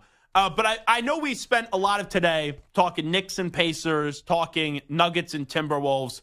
I want to go over, though, from the weekend, and we touched briefly on it right during the news brief. When Kyrie Irving is locked in, we all know he's a tremendous talent. And you look back at his time in Brooklyn, he was the biggest reason why the Brooklyn Nets didn't succeed.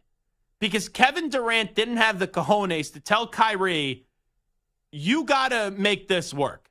And Kyrie was a malcontent in Brooklyn.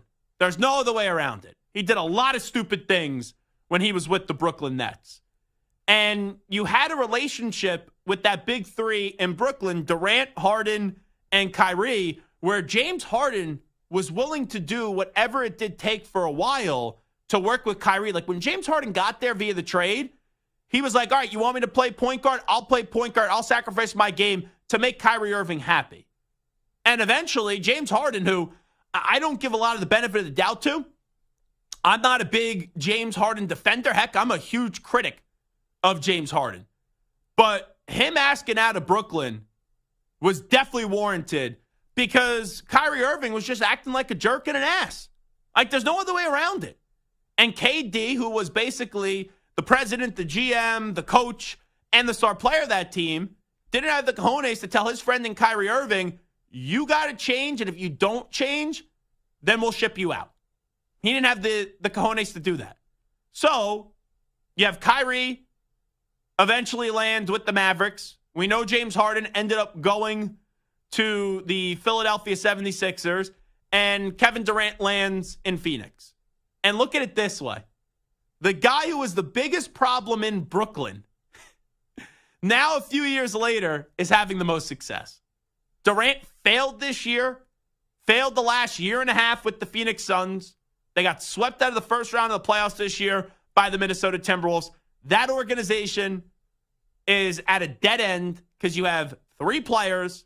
It's really a big 2.5 because you have Devin Booker, who's a star. We'll see if they try to trade him this offseason. You have Kevin Durant, who's a star but is an aging star.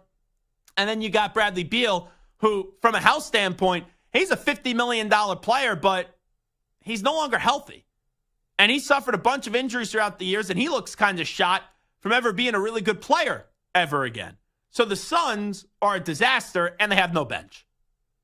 Then you look at James Harden. It failed in Philadelphia. His relationship and his friendship with Daryl Morey is now over. He goes to the Clippers, had some moments, but that team is always dealing with an injury because every year now, Kawhi Leonard, come postseason time, plays, misses a game, and then you don't see him ever again. And then here we are where Kyrie Irving has played well. People respect and they appreciate Kyrie Irving's game, and he has got back to a point where we are talking about basketball first with Kyrie Irving. Because a lot of times and a lot of other years, like with the antics he pulled in Boston, the antics that he pulled in Brooklyn, we were talking about things that weren't basketball related with Kyrie Irving. And I'm not saying that he is all ball all the time, and no one should be. But basketball is now back to being priority number one. We'll see how long it lasts. But this pairing and this relationship Luka Doncic and Kyrie Irving has been a lot more successful than what a lot of people thought it was going to be.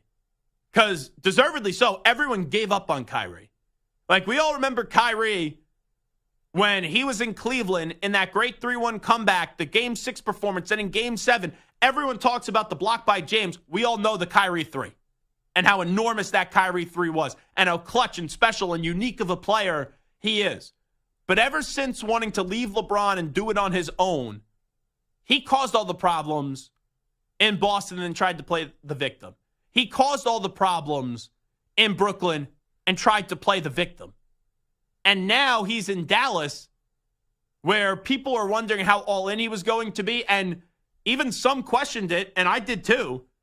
Was Kyrie Irving getting him? You take the gamble if you're the Mavericks, but if it didn't pay off, you're taking an enormous risk because that could have expedited a potential Luka Doncic in wanting to depart from the Dallas Mavericks and maybe wanted to go somewhere else. So with the way that this is played out now, it's just so ironic that the guy who was the biggest problem in Brooklyn is now having the most success. When all three of those players have gone off to different places. Durant one place in Phoenix, Harden two places, Philly and LA. And then you got Kyrie who lands with the Dallas Mavericks. And now they're 4 wins away from going to the NBA Finals. And, you know, you got to give credit to that team. But Kyrie and Luka, they set the tone for that organization. And Jason Kidd's done a good job. PJ Washington was sensational in this series. And you look at that Mavericks performance in Game 4, when they lost that game, they lose Game 1, they win Games 2 and 3, they lose Game 4. It's like, uh-oh, it's a brand new series, and now momentum shifting. You're on the verge of going 3-1, now it's 2-2. You thought the Thunder were going to win Game 5, and Dallas did a great job in Game 5. And in Game 6, they changed the misfortune that they had in Game 4 and didn't let history repeat itself in Game 6. And that was a very good sign and obviously huge for Dallas. And you felt like when they let Game 4 get away that they were going to find a way once they won Game 5 to finish this thing off in Game 6. And it came right down to the wire. You know, you hate to see the Thunder season end with SGA getting a foul called against him, and his future's so bright. He's awesome. He's already a top 10 player in the sport, if not a top 5 player. And that Thunder team, they're going to be good for a long time. And their offseason now is a fascinating offseason as to how aggressive the Oklahoma City Thunder are going to be in getting another piece. Or do they stay patient? Do they trust this young core? And do they say, no, we think we have a team that's good enough to win a championship? And to see how they're now going to navigate after for years and years and years, acquiring those assets, acquiring those young players, you have this success.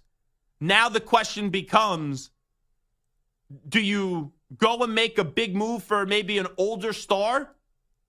Or do you keep what you have and see how far it could take you? And I heard Richard Jefferson, he was, after the game, the Thunder and the Mavs, he was talking about how he thought the Thunder should have got a big man at the deadline and they missed an opportunity. But you look at both those teams, Dallas, they got to take advantage of it now because you never know the ticking time bomb that is Kyrie, how long you're going to be able to get him all in like he is right now. But for the Thunder, this is supposed to be the start of something that's going to be very special. And they all start with the play of Shai Gilgeous-Alexander. So, hey, it was a very fun series. It was a very fun series, and it was kind of like Minnesota and Denver as well. I know it didn't go 7, but whenever you thought one team had the momentum, the other team was able to snatch it back. And now you have the Dallas Mavericks getting a little date coming up later on this week, going up against the Minnesota Timberwolves, and the winner of that series will go off to the NBA Finals. Bobby Okereke supposed to join us in studio when we come on back, Giants captain. But first up with the latest update, the Infinity Sports Network update, here he is, the Act Man, Rich Ackerman. Infinity Sports Network Sports Flash. Oh, Justin Jefferson has fired the first shot. He did not show up for the Vikings OTAs amid his desire for a new contract. After a weekend full of Game 7s, we have one tonight in the NHL. The Canucks host the Oilers with the winner facing the Dallas Stars in the Western Conference Finals. Edmonton forced tonight's deciding game with Saturday's victory. Despite the setback, Vancouver head coach Rick Tocchet said his team is ready for the big moment. I've talked to a few guys, Z's joking around. A lot of guys are very confident, joking around. It's a loose group. But also there's some guys that, you can tell that, that's why it's important that you get to them, talk to them, and make them understand it's, you've done it all year, and just, replay those good things in your head. That's really what it comes down to, visualization. The Canucks will be without forward Brock Besser. He's been out with a blood clot in his leg. It's been nearly 2 months since Vancouver suffered back-to-back losses. The NBA's conference finals begin tomorrow in the East with the Pacers coming off yesterday's Game 7 win in New York, facing the Celtics in Boston. Mississippi State head coach Chris Jans signs an extension through 2028. First of 2 in Atlanta today, won by the Padres 6-5. I'm Rich Ackerman. This is the Infinity Sports Network. Check out our new and improved website at infinitysportsnet.com. That's infinitysportsnet.com.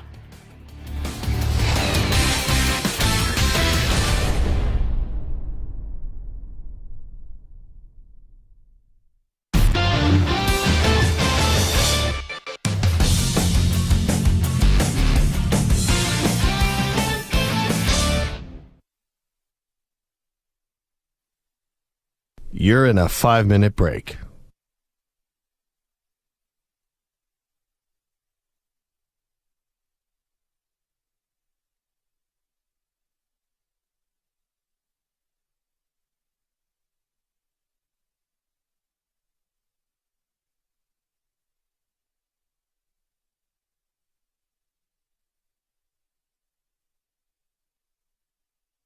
Four minutes, 30 seconds remaining.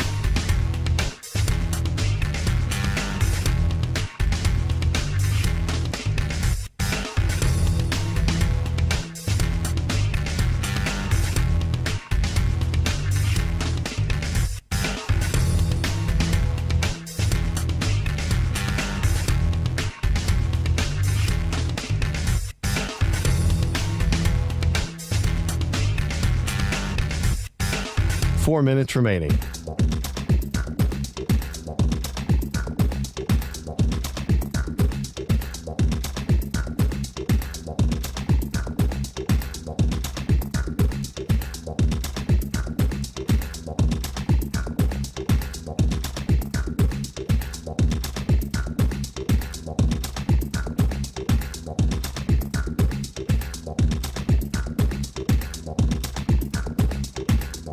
Three minutes, 30 seconds remaining.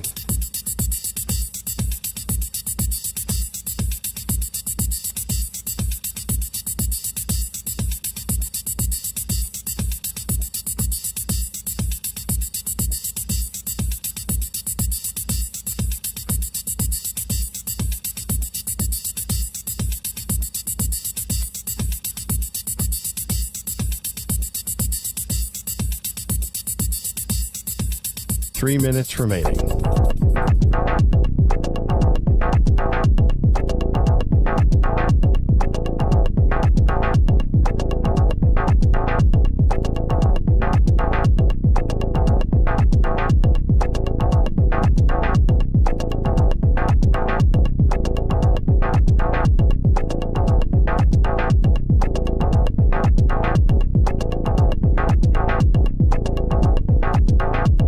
Two minutes, 30 seconds remaining.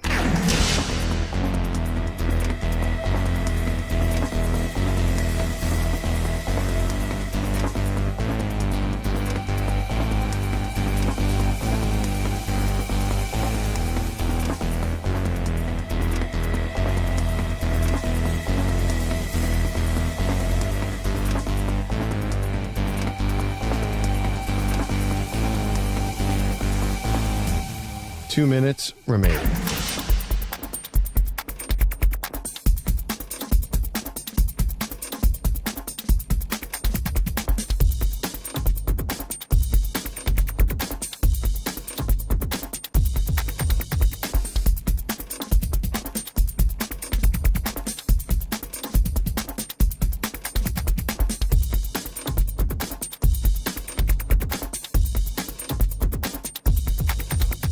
One minute, 30 seconds remaining.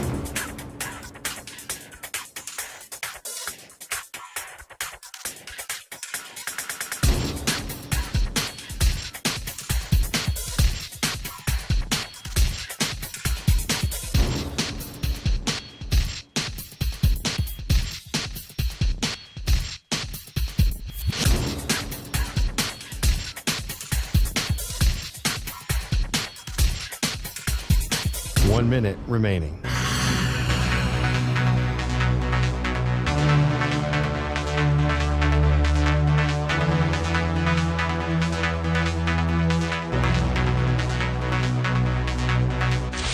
Five seconds remaining.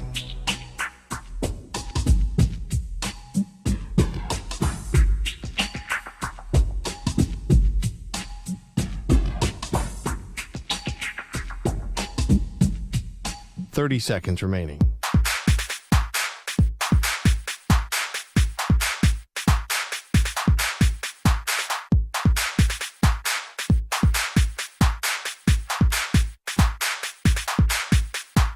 Seconds.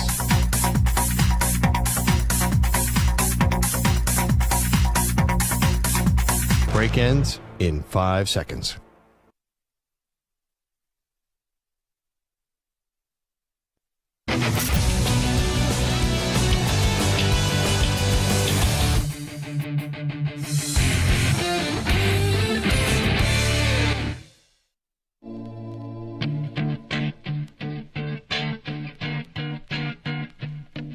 You're listening to the Infinity Sports Network. All righty, welcome back in on a Monday. This is Zach Gelb Show on the Infinity Sports Network. We met my next in-studio guest a few years ago at the Super Bowl when he was with Indianapolis. He's turned out to have a very successful NFL career. Now he's a part of the New York Giants as a tackle machine, and he's also a captain, and that, of course, is Bobby Okereke, kind enough to join us right now in studio on the Zach Gelb Show. Bobby, appreciate the time. How you been, my man? Good, Zach. Great to see you, brother. Well, thanks so much for coming in. So it speaks a lot to who you are as a person when you go to a new team, and before you even play a down of actual football, they voted you as a team captain last year. When you got that honor and you found out that you were going to rock the sea last year, just how do you kind of reflect on that?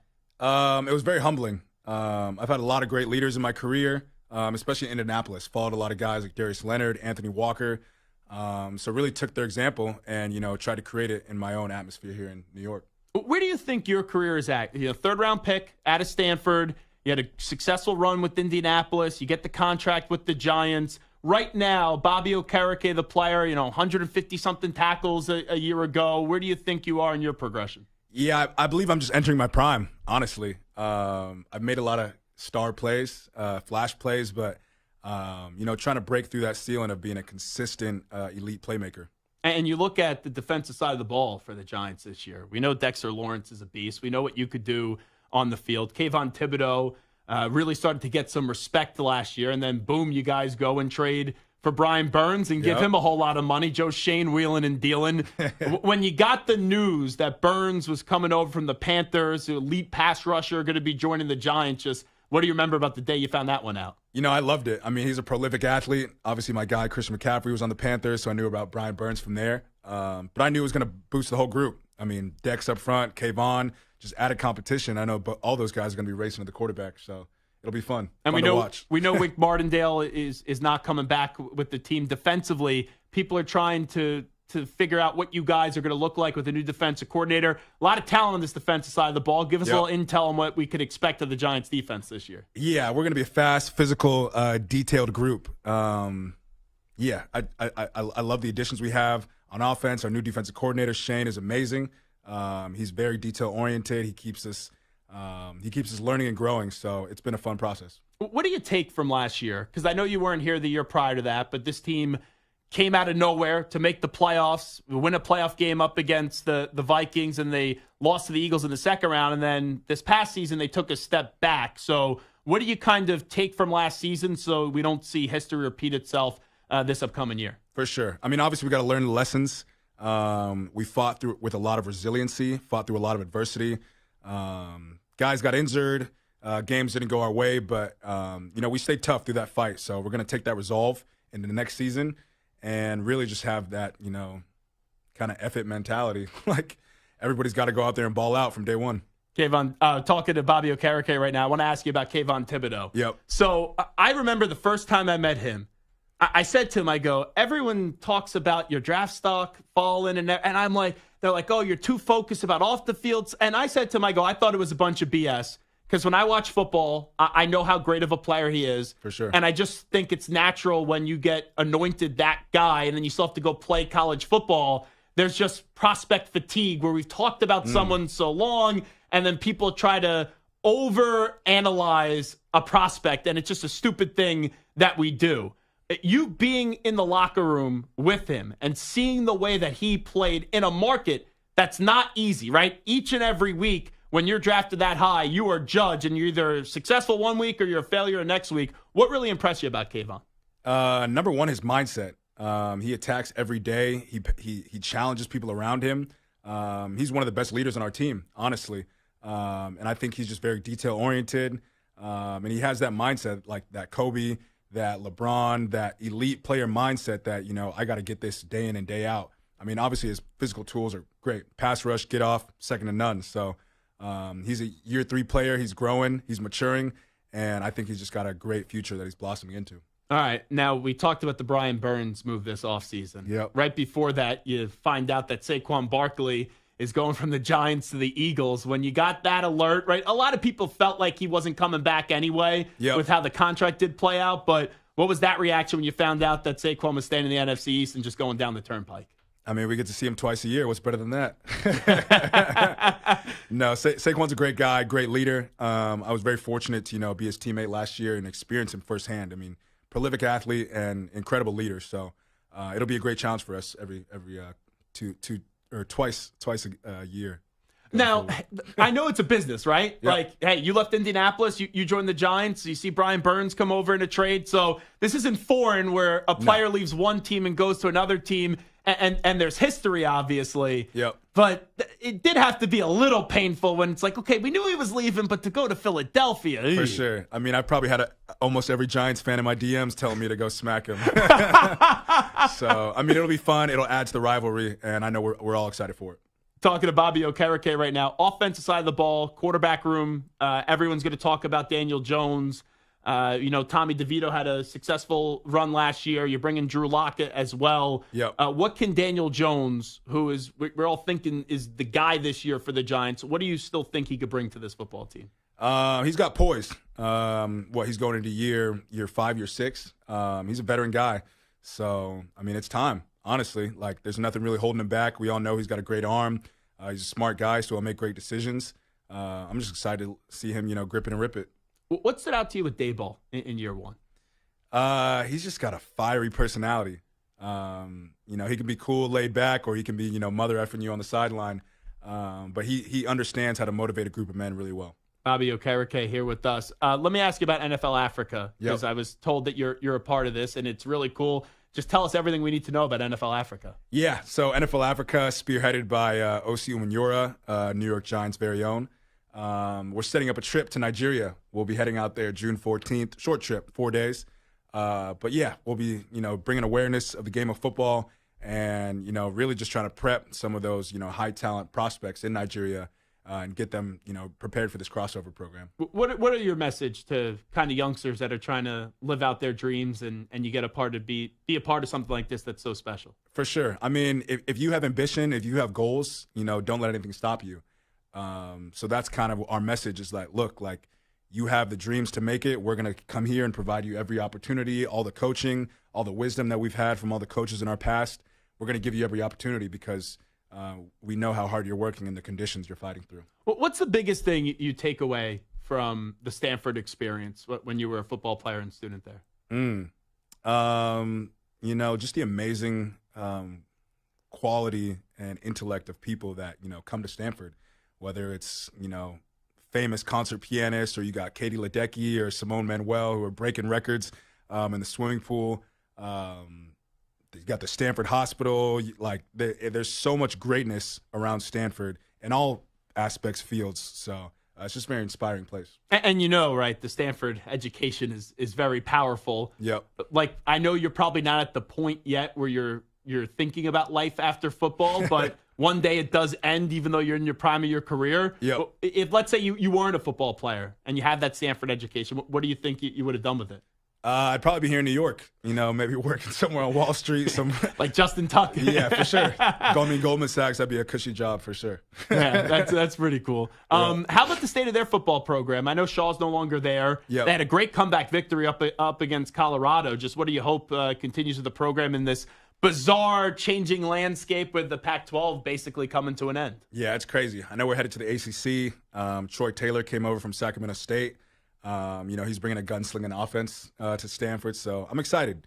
I think we got to catch up with the tides with NIL. Obviously, you got to be competitive in that space. So as alumni, we'll do our part, but I know those guys are working hard. Yeah, it's the college landscape. It's such a fascinating part because for so many years, the players legally did not get a piece of the pie, and everyone else was getting the pie. And you have these players that are just given, literally their life to the game. Yeah. And now they're able to get paid, but it seems like there's no organization in this. But you don't want to be the person that speaks negatively about it because then it's like, no, the players should be getting paid. For sure. So how do you think you would navigate this landscape right now if you were still in college? It's crazy when you're seeing guys getting agents like 18, 19, 20 years old, but I think it's positive. You've had coaches making, millions of dollars a year. Different TV networks are making multi-million-dollar deals off college athletes, so I think they should just get a share of the pie. I would be using social media. I'd be hitting up every brand. A lot of endorsements. A lot of endorsements for sure. The power of New York, right, from a marketing standpoint. Bobby Okereke is here with us. You were in Indianapolis, start your career. Now you're in New York. How have you realized that since being here for a year? Yeah, it's incredible. The media, just the volume of media that's in our locker room, at practice every day, it's a lot. It can be a little overwhelming for sure. The number of fans that hit you up on social media. It's great. When we're winning, it's fantastic. When we're losing, it's not so hot. But that's the lore of New York. We only want the best here. So I'm excited the opportunity to bring that to New York. Did you go to any of the Knicks playoffs game, Ranger playoff games? You've done any of that? I haven't. I've been locked in on all ball, but I got to get outside a little bit. What's the vibe around the team right now? Like, I know you guys start these off-season programs. You guys are in not the Hard Knocks, but some version. Yeah, Hard Knocks off season of Hard Knocks. What's kind of the vibe and the feel around the Giants? Because Dayball year one successful, year two didn't go your ways. A lot of injuries. People now very curious what the Giants are going to look like this year. For sure. I think we're just a hungry group.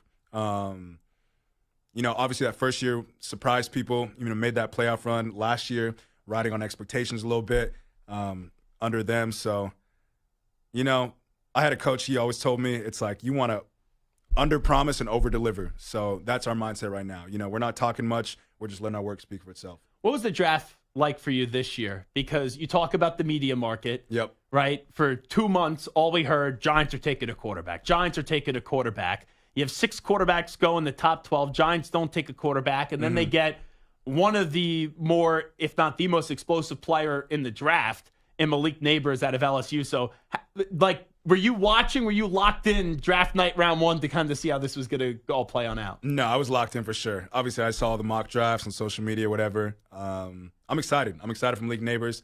I think he's a prolific athlete. Obviously, his college highlights are incredible. He's a record holder at LSU. Just his demeanor, his poise as a young player in this league already. I'm just very excited for his future. The locker room dynamic. Because, I'm looking at it as someone that's not in the locker room. But you hear the entire offseason how Daniel Jones is going to get replaced in the draft. And now he's still standing there. He's going to be your starter, assuming he's healthy for week 1.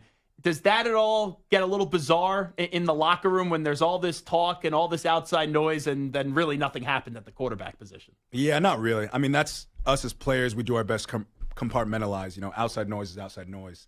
So our number one focus, honestly, is just gelling as a team. Studying football, pushing each other in the weight room, hanging out outside, just trying to be that tight-knit unit that's, going to stand the test of time. And where is the chemistry of this team, right? Because now you go from being a first-year player in the organization. Yep. You're already respected. You're a captain. But now you kind of got your feet wet in this organization and not everything's new for you. So going into year 2, what is the chemistry of this group? Yeah, it's very good. We're a mature defense now. And we're doing our best to push the offense. Offense is pushing us. We're a competitive group. Great leaders on the offensive side of the ball. Daniel Jones, Devin Singletary, Isaiah McKenzie. I think everybody's just very excited and hungry. And then personally, one of our affiliates are on in Indianapolis right now. Yep. Because it's a business, but there's relationships that you form with teammates and people that kind of paved the way for you, that you learn from a lot. Yep. This past year, I know you were focused on the Giants, right, and being the best version of yourself. But how was that adapting where you had a big group of friends, you had a lot of people that you knew in Indianapolis, and then you had to get up and leave and come to New York? Yeah, I had a lot of other people I was cheering for on Sundays. I mean, my guy, Zaire Franklin, see the season he had, the breakout he's had, and the career trajectory he has is incredible. EJ Speed, I came in with him. That's one of my best friends in the NFL. Kenny Moore. So I have a lot of love and respect for a lot of those guys. I know we got to go beat up on them towards the end of this year, but it's fun. That's part of the NFL. It's a business. I got players and coaches on different teams, and we're all working hard, feeding our families, and trying to leave our legacy. Now, when the schedule did come out last week, was that the first game that you looked at? Okay, when are we playing the Colts? For sure.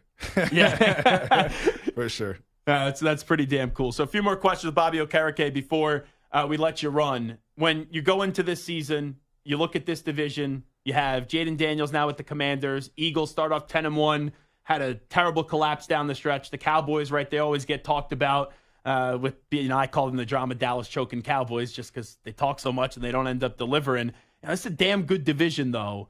And people are just wondering, are the Giants and the Commanders ready to take that step? How do you kind of look at the lay of the land in this division? Yeah, I mean, it's a very competitive division. Obviously, Dallas is Dallas. They're always going to be a star-studded team.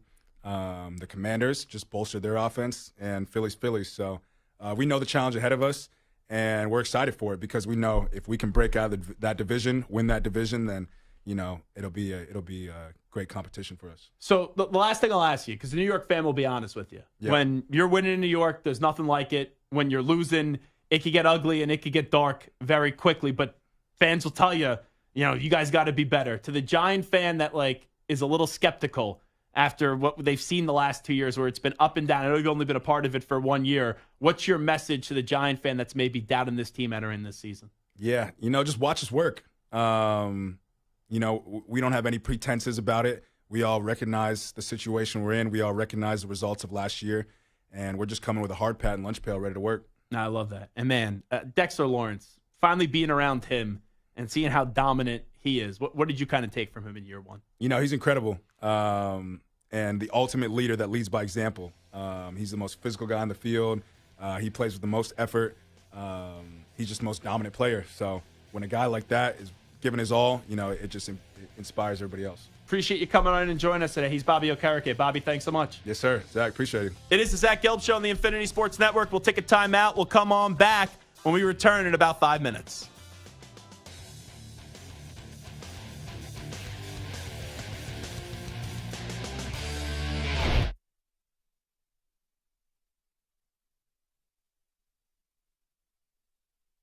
You're in a 5-minute break.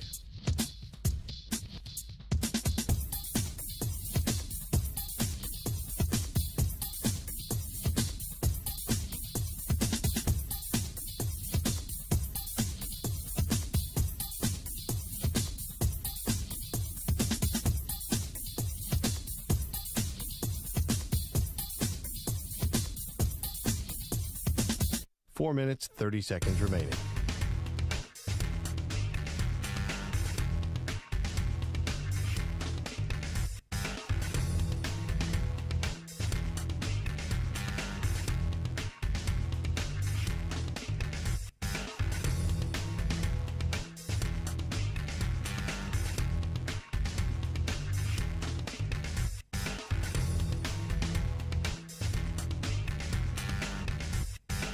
Four minutes remaining.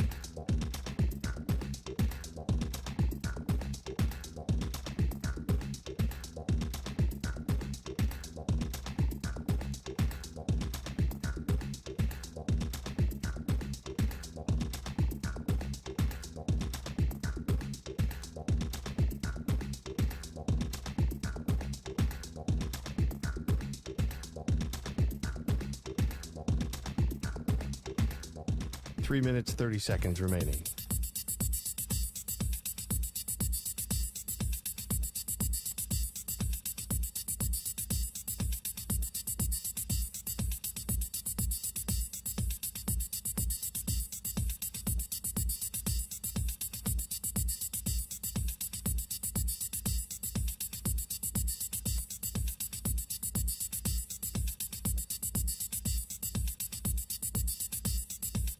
Three minutes remaining.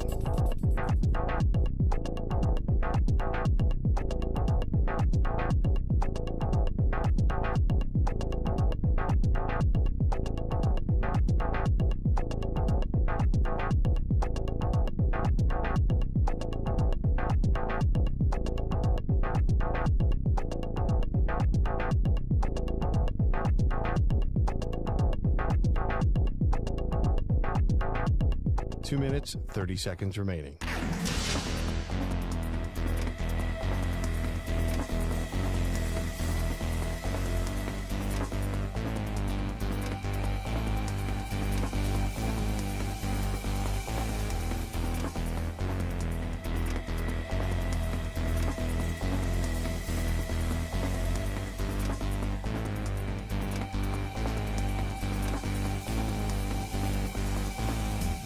Two minutes remaining.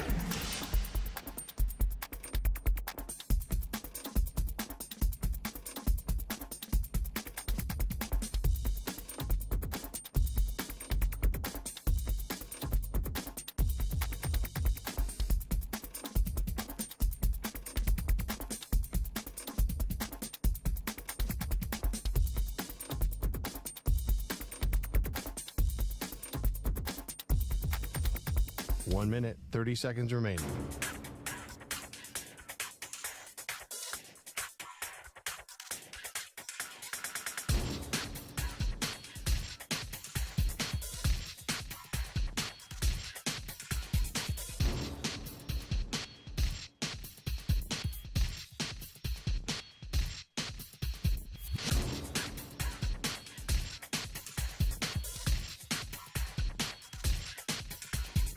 One minute remaining.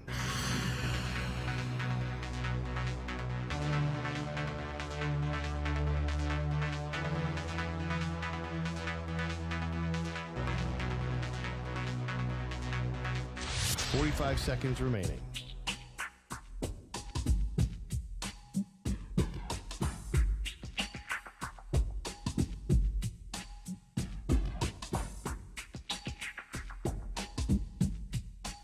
Seconds remaining.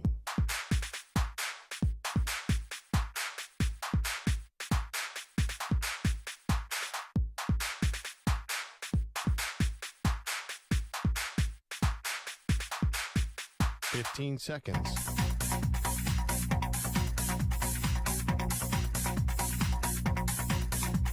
Break ends in 5 seconds.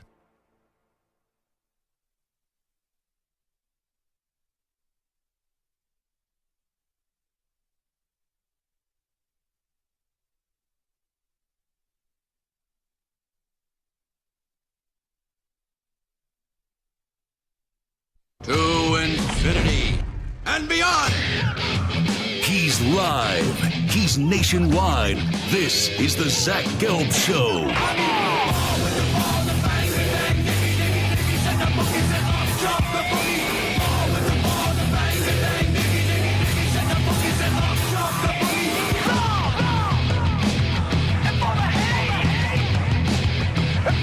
Here's your host, Zach Gelb. All righty, away we go. Hour number 3 of our radio program. Appreciate Bobby Okereke from the Giants joining us in studio a few moments ago. We will be joined by Mark Madsen coming up 20 minutes from now, as we will, of course, discuss the Minnesota Timberwolves going back to the conference finals. We're going to do onside offside here, guys, as we are streaming on YouTube, as always, as you can find the show on one of our countless of affiliates, SiriusXM channel 158, and on YouTube. But without further ado, I don't want to drop the Freddie Adu line twice in one show. That's a one show per limit line. So I know I messed that up. That's my fault there. That's on me. All right, I'm an accountability guy. When I mess up, it's on me until I throw someone under the bus. Well, Stu, we actually have an easy out these 2 weeks. Anytime something goes wrong, we could just blame it on the fact that Samter's not here. Yeah, I like that. I think that's the right move. Samter got a little sick last week, and now he's moving this week. So I guess we will see Michael Samter when the calendar flips to June. So let's just blame everything on Samter. Maybe we should just do that moving forward, Stu. Everything. Whether he's here or not, it doesn't really matter. Can you imagine he comes back and we just start blaming him for everything? Oh, he would be very, very, very frustrated. He would take that personally, I think. Anyway, Stu has cooked up some questions for us. I will give you some answers. Let's get to a little onside, offside. Chris Hess, hit it! Zach's taking on the most polarizing issues in sports. Which side of the line of scrimmage will he end up on? Offside.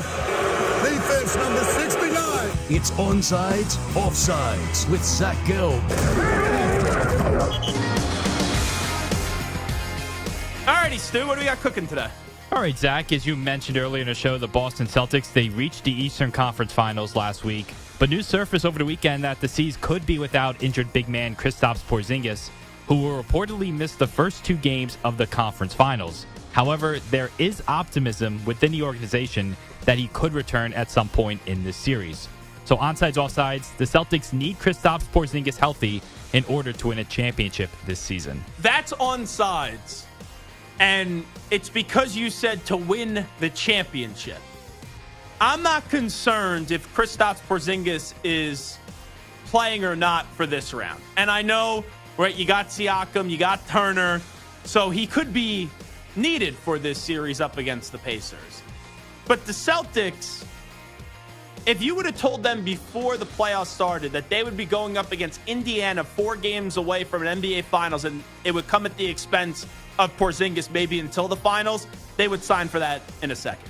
And I know they beat Miami, but they played Miami without Jimmy Butler. You have no Milwaukee, as Milwaukee got eliminated early by the Pacers. They weren't healthy. The Knicks out of it, and the Knicks were hurt.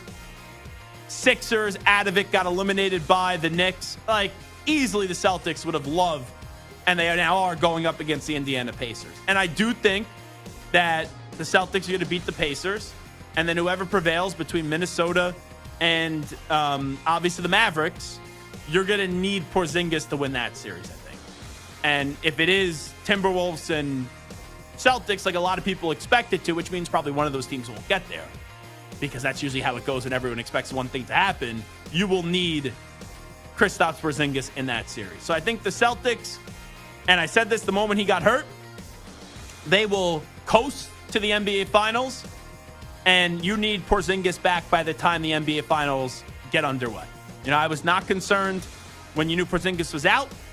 If it was the Knicks or the Pacers getting there, I was not concerned with them not having Kristaps Porzingis, but you will need him to win the last 4 games that you need to win in order to secure that Larry O'Brien trophy. So the Celtics need Kristaps Porzingis to win the championship this season, not to win this round, but to win next round, so that makes it an onside. All right, according to The Athletic, the Lakers would prioritize a trade for Donovan Mitchell over Trae Young this offseason if they seek to build a new big 3 surrounding both LeBron and Anthony Davis. Onsides, offsides, the Lakers will win a playoff series next season if they keep LeBron and trade for Donovan Mitchell. So 2 things here. You go get Donovan Mitchell, and you team him up with Anthony Davis and LeBron. Will they be able to stay healthy? That's one. And then number 2, what's the matchup going to be? And also, will you have a bench? Because the Lakers didn't have shooters this past year without Donovan Mitchell. So if you get Donovan Mitchell, you're giving away picks and Reeves probably, right, Stu? Is that what it probably is? Yeah, Reeves, a bunch of picks. Yeah, something like that. And probably just other players to match the salary, I would assume? Probably D'Angelo Russell involved maybe as well. Yeah, because you're going to have to match that pretty hefty salary that he has, yeah. Thunder going nowhere. Nuggets are going nowhere. Timberwolves are going nowhere. Mavericks, as long as they're... You know what? That's already 4 or 5 teams. So they're probably on the road in the first round. You know, it'd be fun if we get to see Lakers and Clippers. If we get to see them in the first round of the playoffs, that would be a whole lot of fun next year. Now, you have no clue who would be healthy. And, Stu, that series would annoy you a lot. I don't think you could handle the Clippers beating the Lakers in the playoffs. I would not be happy about that at all. That would... I'm not going to say it's my worst nightmare as a sports fan, but it's well, your worst close. nightmare as a sports fan so far in your life. And Stu, for people that don't know, is a Raider fan, a Yankee fan, a Lakers fan, a Notre Dame fan, and you're a Devils fan. Yes, Devils, yes. It's like, which one does not belong there? I know the Devils have won 3 championships in your lifetime. And Raiders. But, yeah, but the Raiders at least are like a historic brand. That does me no good. You kind of are the stereotypical Cowboys fan. Just not the Cowboys. Yeah, I know you're not the Cowboys. The Cowboys are just the one that's not included. But like, if I would have said you're a Lakers fan, a Yankee fan, a Notre Dame fan, let's forget the hockey team. And I said, who's the football I'm a Cowboys team? fan. Yes. People think you're a Cowboys fan. So I guess that applies for like the Yankees and the Lakers too, because people go, oh, if you're a Lakers fan, aren't you a Cowboy and a Yankee fan, right? And you know, Yankee fan, aren't you a Laker and a Cowboy fan? So maybe you should root for the Cowboys. You already root for one drama team. At least the other team gets to the playoffs. I was going to say, at least they have some playoff appearances. Not much more in my lifetime, but they do have some playoff appearances. So the worst loss probably of your life, talking about on the field, is the Yankees being up 3-0 and choking away that series in 04. Number one, by far, yes. Let's say the Lakers lose to the Clippers in the first round of the playoffs. Would that be the second? I think so. So I'll put... I would say the Bush push, that has to be up there. That's USC not Notre great Dame. either. I was going to say the Diamondbacks Game 7 was tough. Okay. I was pretty young then. Yeah. The Raiders don't really have that. Astros have called you your daddy. Yeah.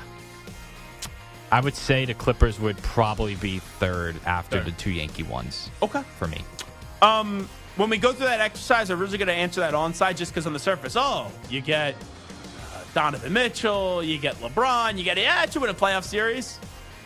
But then you look at the teams in front of them, I think it's tough. And they got to be healthy. So I will go offsides on that one when you ask me if the Lakers win a playoff series next season and they keep LeBron and trade for Donovan Mitchell. Offside. Maybe Bronny's the X factor. Maybe he is. Next question. Let's get it. According to ESPN's Jeremy Fowler, the Jaguars are, quote, all in on getting a long-term deal done with quarterback Trevor Lawrence, and that he could get over $50 million per season. The former number one overall pick had 21 touchdowns and 14 interceptions last season, following a 2022 campaign where he had 25 touchdowns to just 8 interceptions. Onsides, offsides, the Jaguars should give Lawrence a deal with an average annual value of $50 million. So I want to be fair here. I thought the Lions had to pay Jared Goff the contract that they gave him last week. Now, when that happened, the other two quarterbacks that we talked about right away were Dak Prescott and Tua Tagovailoa. And I said the Dolphins should not pay Tua yet because I need to see more consistency out of him. The Cowboys, I think it's more of a Dak decision right now than a Dallas decision because Dak has the power with the right to go to free agency if he wants because you can't tag him. You could still tag Trevor Lawrence. He's only in year 4 right now. He has the 5th-year option next year. And then he could be an unrestricted free agent in 2026, but you could tag him up 2 years. As much as I think Trevor could be a good quarterback, year 1 was ruined by Urban Meyer. Year 2 took a good step, and then year 3 was injured and took a step back. Ultimately, the Jaguars will have to pay him because he's their organization right now. And if you take that away, what hope do you have at the quarterback position? But I need to see more consistency, and I need to see a big year 4 out of Trevor Lawrence before I'm giving him $50 million. So I don't think you have to give him that deal right now. So the Jaguars should give Lawrence a deal with an average annual value of $50 million. Right now, I would say offside. Offside. The Steelers have a brand new look at quarterback this season as they brought in both Russell Wilson and Justin Fields this offseason. Now, according to ESPN's Phil Yates, he believes that Justin Fields could win the Steelers' starting quarterback job over Russell Wilson. Yeah, I don't buy that. Despite many believing Russ has the leg up. Now, onsides, offsides, you believe that Fields will be the starting quarterback for the Steelers at some point before Week 5. So they're scheduled to start. They're in Atlanta, good team. At Denver. Denver stinks, but that's a big game for Russ. So as long as he's healthy, he's the starter for the first 2 games of the season. I don't think Fields is going to win this job. Then you play the Chargers. You play the Colts. Are they going to be 1-3 after those 4 games? Probably not. That feels like 2-2. So are you going to bench before the Cowboy game Sunday Night Football on NBC? Yeah. Dun, dun, dun, dun, dun, dun, dun, dun, dun, dun. Are you going to bench him? No, I don't think so. So Fields will be starting for the Steelers before Week 5 offside. Offside. Now, Tigers starting pitcher Tarek Skubal isn't a household name yet, but that could be changing very soon. The southpaw pitched 6 scoreless innings of 1-hit baseball against the Diamondbacks on Friday, which lowered his ERA on the season to just 1.80. Over his last 14 starts dating back to last season, Skubal is 10-0 with 109 strikeouts in 85 innings pitched with a 1.48 ERA. Onsides, offsides, Tarek Skubal is the most underrated player in Major League Baseball right now. And they say we don't talk baseball on this show. Now, he's on my fantasy baseball team. A few years ago, I traded for him. I was wheeling and dealing. Then he got hurt, so I didn't keep him, but I took him late in the draft. And then he came back, had a good finish to last season, and now has been a stud like Stu has said. But he's expected to be great. I would say someone that is more underrated than him is the Phillies pitcher, Ranger Suarez. Right? You think of the Phillies, it's Nola and Wheeler. Ranger Suarez right now could win the Cy Young.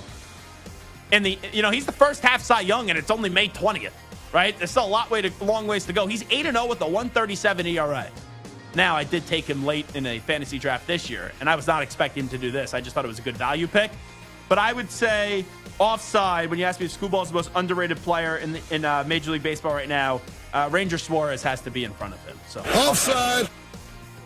Now, sticking with baseball, the Dodgers, they gave away Shohei Ohtani bobbleheads to the first 40,000 fans ahead of Thursday's game, with 1,700 of them being a rare chase version, which was in the Dodgers' gray uniform. Well, following the game, some of the special version bobbleheads ended up on eBay and were going for upwards of $1,500. Was that to pay off the gambling debts of eBay Mizuhara? Maybe. Onsides, offsides, there is a piece of sports memorabilia that you would spend 4 figures on.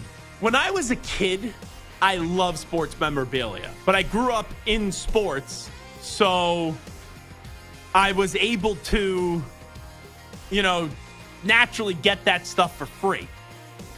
But when I take a look in terms of spending 4 figures on sports memorabilia, no. Sports memorabilia doesn't do it for me anymore. It really doesn't. And maybe it's because of the business that I'm in, where you get to meet a lot of these athletes and talk to a lot of these athletes. So I care more about the interviews, but 4 figures for sports memorabilia, no. I'm not doing that. Offside. Offside. What's your favorite sports memorabilia item, Stu, that you own? So I have a lot of baseball cards, and I have a Tom Brady rookie card that's out of 200 and something. Oh, wow. And it's graded. It's like a 9. So that is something rob your house, I guess. That is something I'm holding on to. And at some point, I'll probably try to make some money off of it. I would say my 3 favorite sports memorabilia items that I have a Tom Brady signed football. I have a Mark Messier signed jersey. And then my father back in the day, when he was working in Philly, he took a fight poster of Muhammad Ali and Joe Frazier. And he, through his connections, he met Joe Frazier and Muhammad Ali and got them both to sign it, and that has been passed down to me. So I would say those are my 3 favorite items. Pretty damn good. And I have a pretty cool shadow box framed Jason Kidd jersey and Vince Carter jersey together, which I do like. So those are my favorite items. But no, I'm not buying items. I'm not. Yeah. I should probably sell some of those. Make some good money. I think I'm with you. Yeah. Final one. During the NASCAR All-Star race yesterday, Kyle Busch wrecked Ricky Stenhouse Jr. on the second lap Ricky of the Bobby? race. Ricky Stenhouse Jr.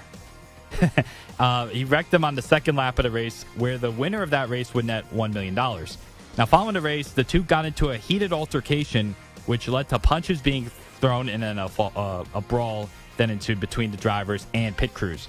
Onsides, offsides, fighting between athletes in non-combat sports is a good thing. And everyone's safe, right? There's no big-time injuries from this fight? No major injuries, just, some fists. That's all. Would we really be talking about this race if it wasn't for this fight? We would not be. So there's the answer to your question. Fighting between athletes in non-combat sports is a good thing. Onsides. All righty. It is the Zach Gelb Show on the Infinity Sports Network. We will chat some playoff basketball when we return. He's the coach at Cal. Mark Madsen will join us on the other side. You're in a 5-minute break.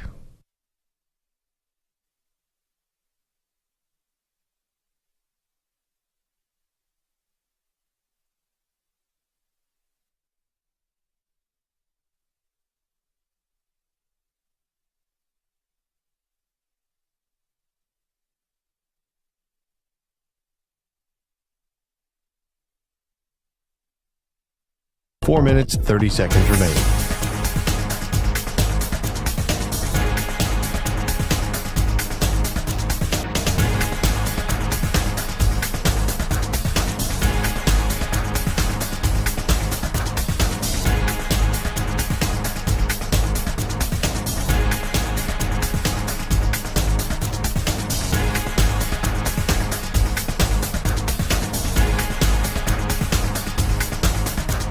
Four minutes remaining.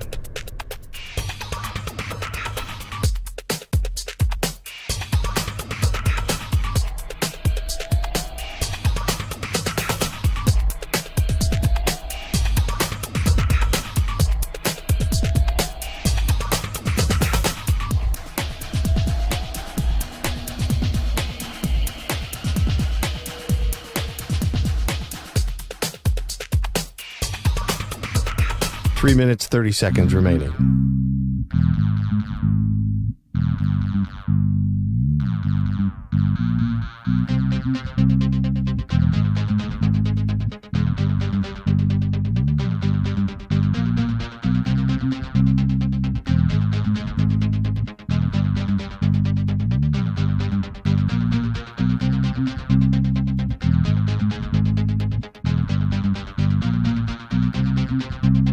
Three minutes remaining.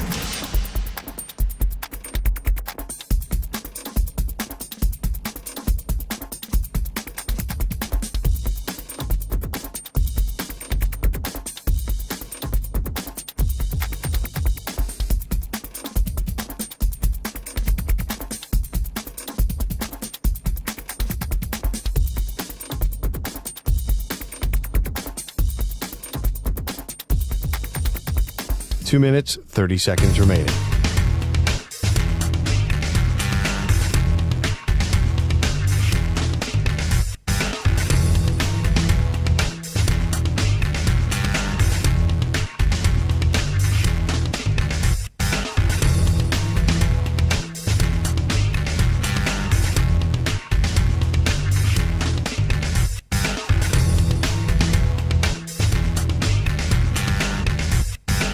Two minutes remaining.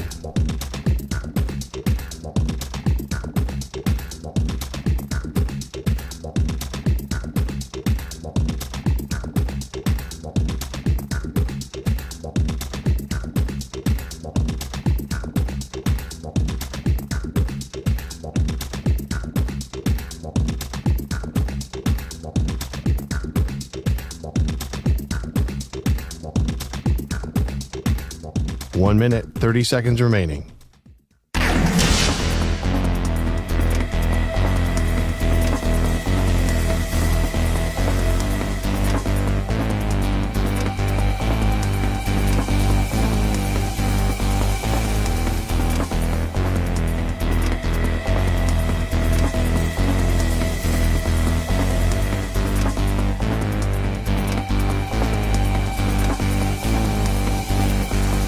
One minute remaining.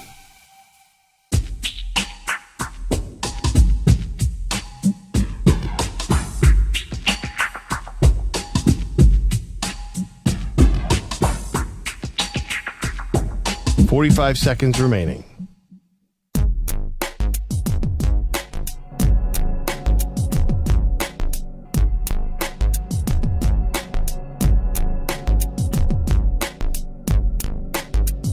Thirty seconds remaining.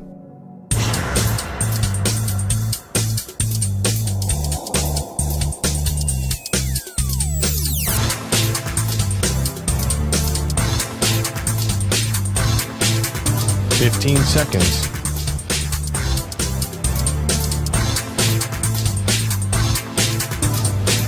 Break ends in 5 seconds.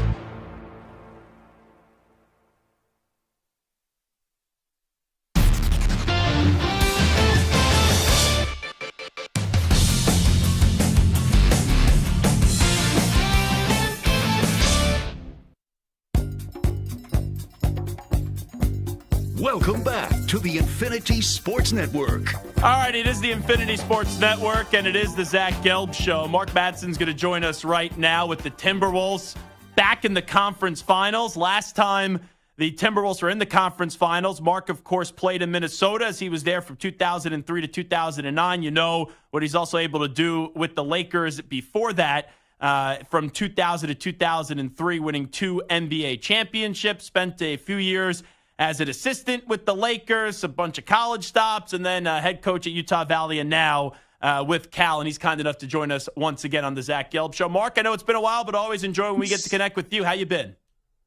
Been great. Thanks for having me on the show. It's tell you what, I'm fired up about what happened with the Timberwolves going. It's phenomenal. It's exciting, and it's great to be back on the show. Yeah, thanks so much for coming on. And what a wild game that was last night. Like, Edwards didn't play great offensively, only had 16 points. He was a dog in the second half of the defensive end. Everyone else did step up. But to be down 20 points in the defending champs building and to outscore them combined in the second half, 60 to 37, That was really something special last night, Mark. Well, it was amazing. I mean, it's just amazing to see. Obviously, Glenn Taylor, the ownership group, they've stayed the course. There were a lot of lean years there. There were a lot of tough years, but the organization stuck with it. The fans stuck with it. I'll say this: when you win in Minnesota, it's not the Minneapolis Timberwolves. I mean, it's truly the state of Minnesota, and then it pulls in a lot of people from neighboring states, and so the interest there is phenomenal. Talking to Mark Madsen right now. From a basketball standpoint, to see what Anthony Edwards has been able to do at such a young age and the way that he's been able to captivate a team and a city and really is starting to become the face of the NBA, what stands out to you with the play of Anthony Edwards, Coach? He's fearless. Edwards is fearless. He's got an unbelievable personality. He has a great sense of humor, and his on-court does all the talking. I remember in the early 2000s, the league was talking, hey, Michael Jordan is at the end. Who's going to carry the torch for the NBA? And then guys stepped up, Kobe, LeBron, others.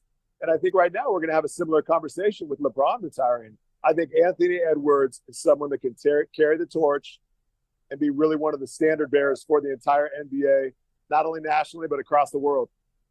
Yeah, and a big part about it is obviously on the court, you have to be dominant. But this dude, right, we saw the acting in the movie with Adam Sandler and the personality. Some guys are stars, but they don't feel like stars off the court. Anthony Edwards has everything you really want on and off the court with the star, Mark. He has it all. He has it all because it starts with him being on the court, able to do other things. Offensively, when he locks in defensively, he's a problem. And it's just great to see a young player like that coming into his own. Mark Madsen here with us. Take me back to your team. 20 years ago, you were coming over from Los Angeles, right? You get set to go up against them in the conference finals. But what do you remember from that season in Minnesota when 20 years ago you guys were able to get to a conference finals? Well, we had a lot of great players. We had great leadership. Kevin Garnett was really one of the best leaders probably in any sport. Sam Cassell, Latrell Sprewell, these guys were winners. And then you had a whole crew of role players, a Gary Trent, and Irvin Johnson, a Fred Hoiberg, guys that just embraced their role and were really good at, coming in and doing what they do best. And so from that standpoint, it was just, probably one of the most fun teams I've ever had the privilege of playing on. You got to play against and with so many great players. When you look at stars and guys that had larger-than-life personalities, you look at a Shaquille O'Neal. You also look at a Kevin Garnett. How do you compare and contrast when you were able to play with and also play up against Shaq and then also KG? Well, let's go back in time to my very first meeting, the first team meeting I ever had at the Lakers. It was unbelievable because Phil Jackson had everybody go around the circle and basically say what they were going to do that year to help the team. And so everyone shared something. And one of the things I'll never forget Phil saying to Shaq was, he told Shaq, he said, Shaq, I've challenged you to share your personality more with the fans and with the media and with the public as a whole. This is in 2000. And Shaq always kind of shared his personality, but it took off. It took off. I mean, whether it was Phil telling Shaq or Shaq just doing it on his own, Shaq's personality became bigger than life. Kobe. I mean, you talk about someone that cares about the game of basketball, that cares about winning, that put his craft above anything else, above business endeavors, above personal fame, above, off the court distractions. It was awesome to be a part of that group. From KG, what do you take away with your time with Kevin Garnett? The ultimate leader. The ultimate leader.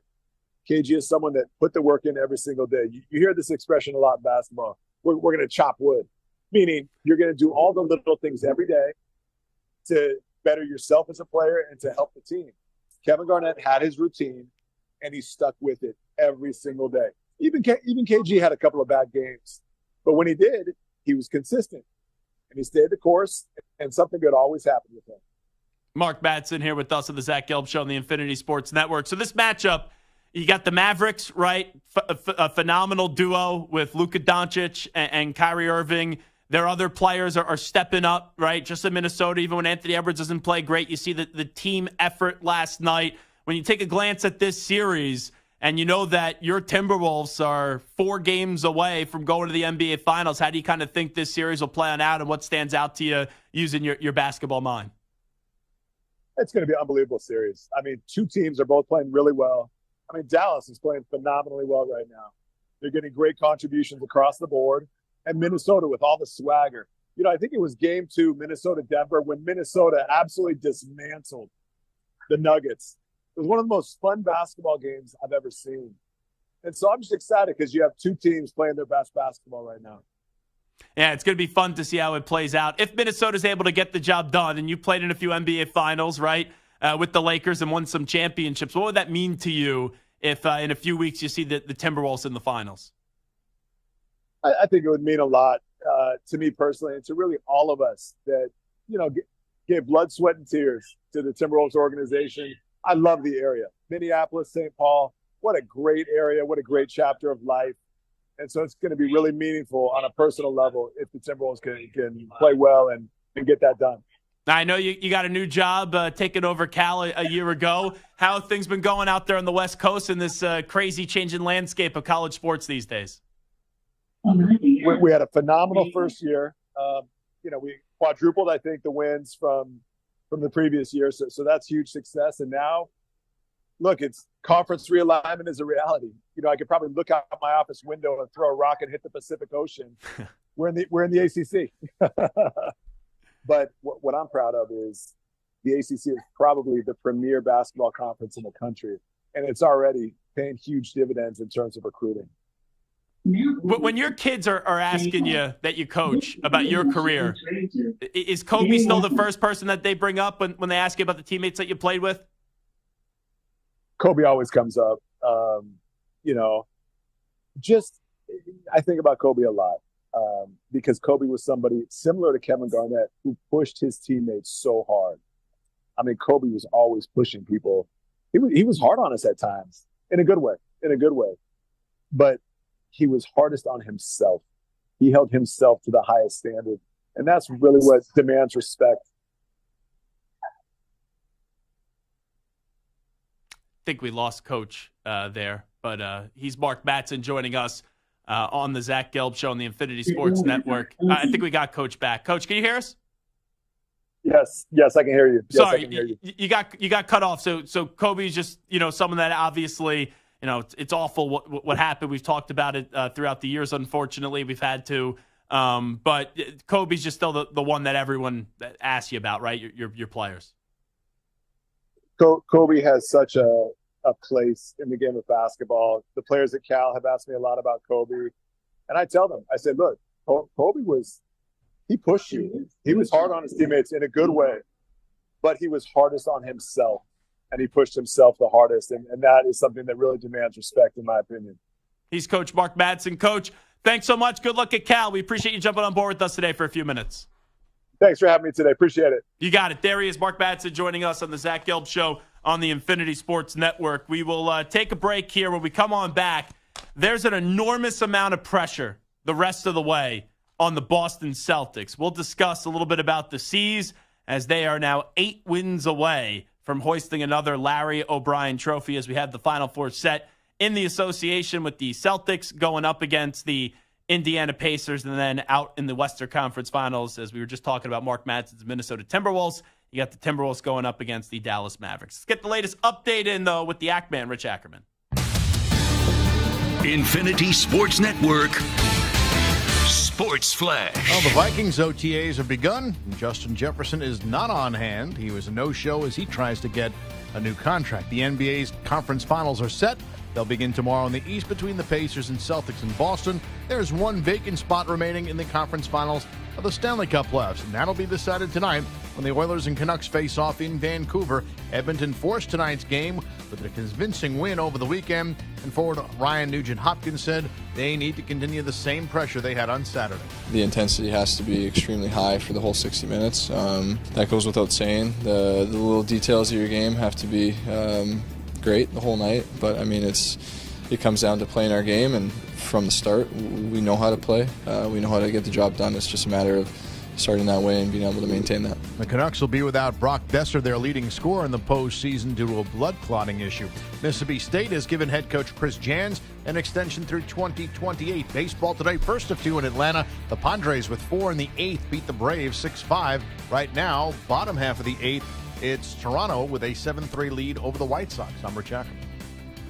This is the Infinity Sports Network. Follow us on Instagram. Our handle is Infinity Sports Network. That's Infinity Sports Network to follow us on Instagram.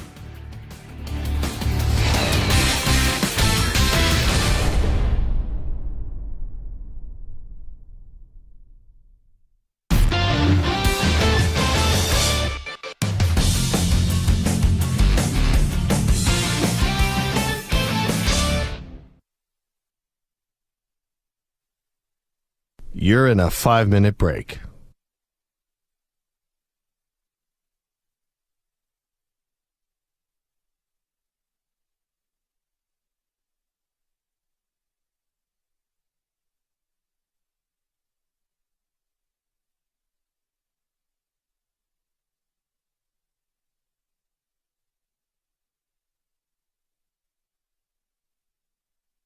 Four minutes, 30 seconds remaining.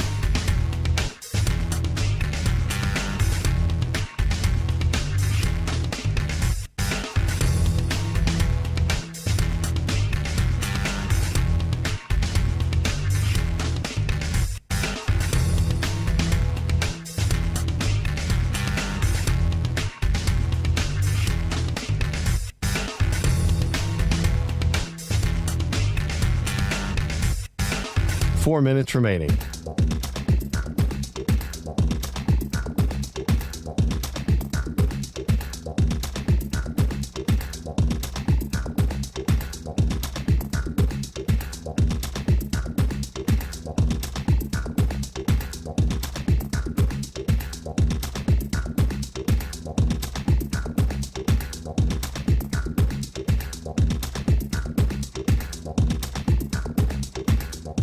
Three minutes, 30 seconds remaining.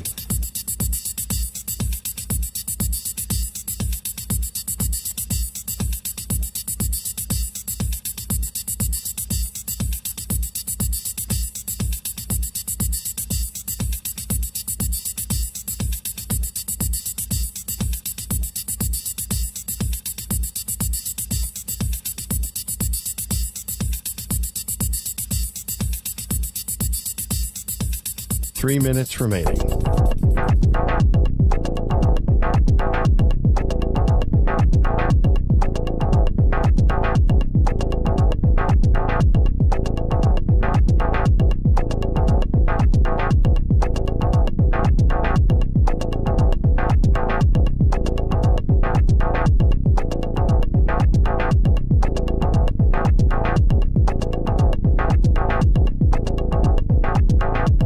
Two minutes, 30 seconds remaining.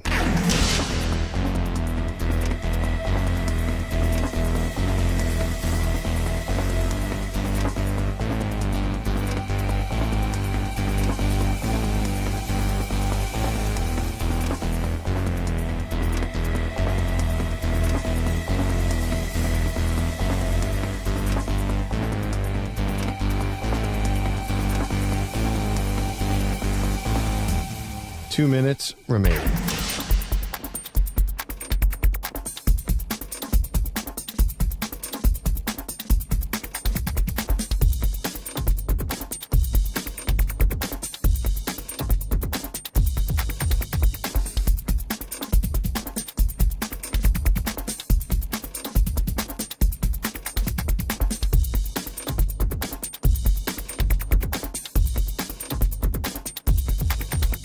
One minute, 30 seconds remaining.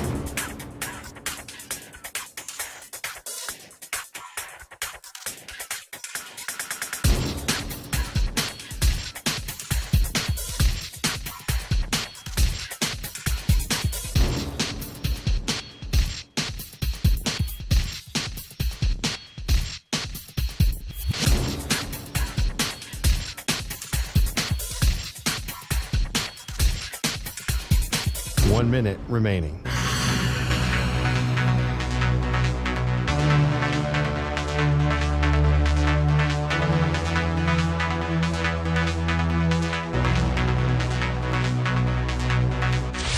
Five seconds remaining.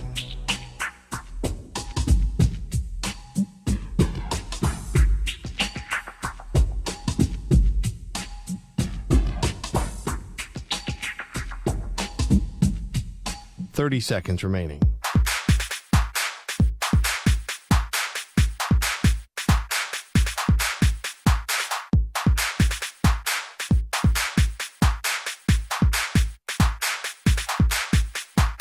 Seconds.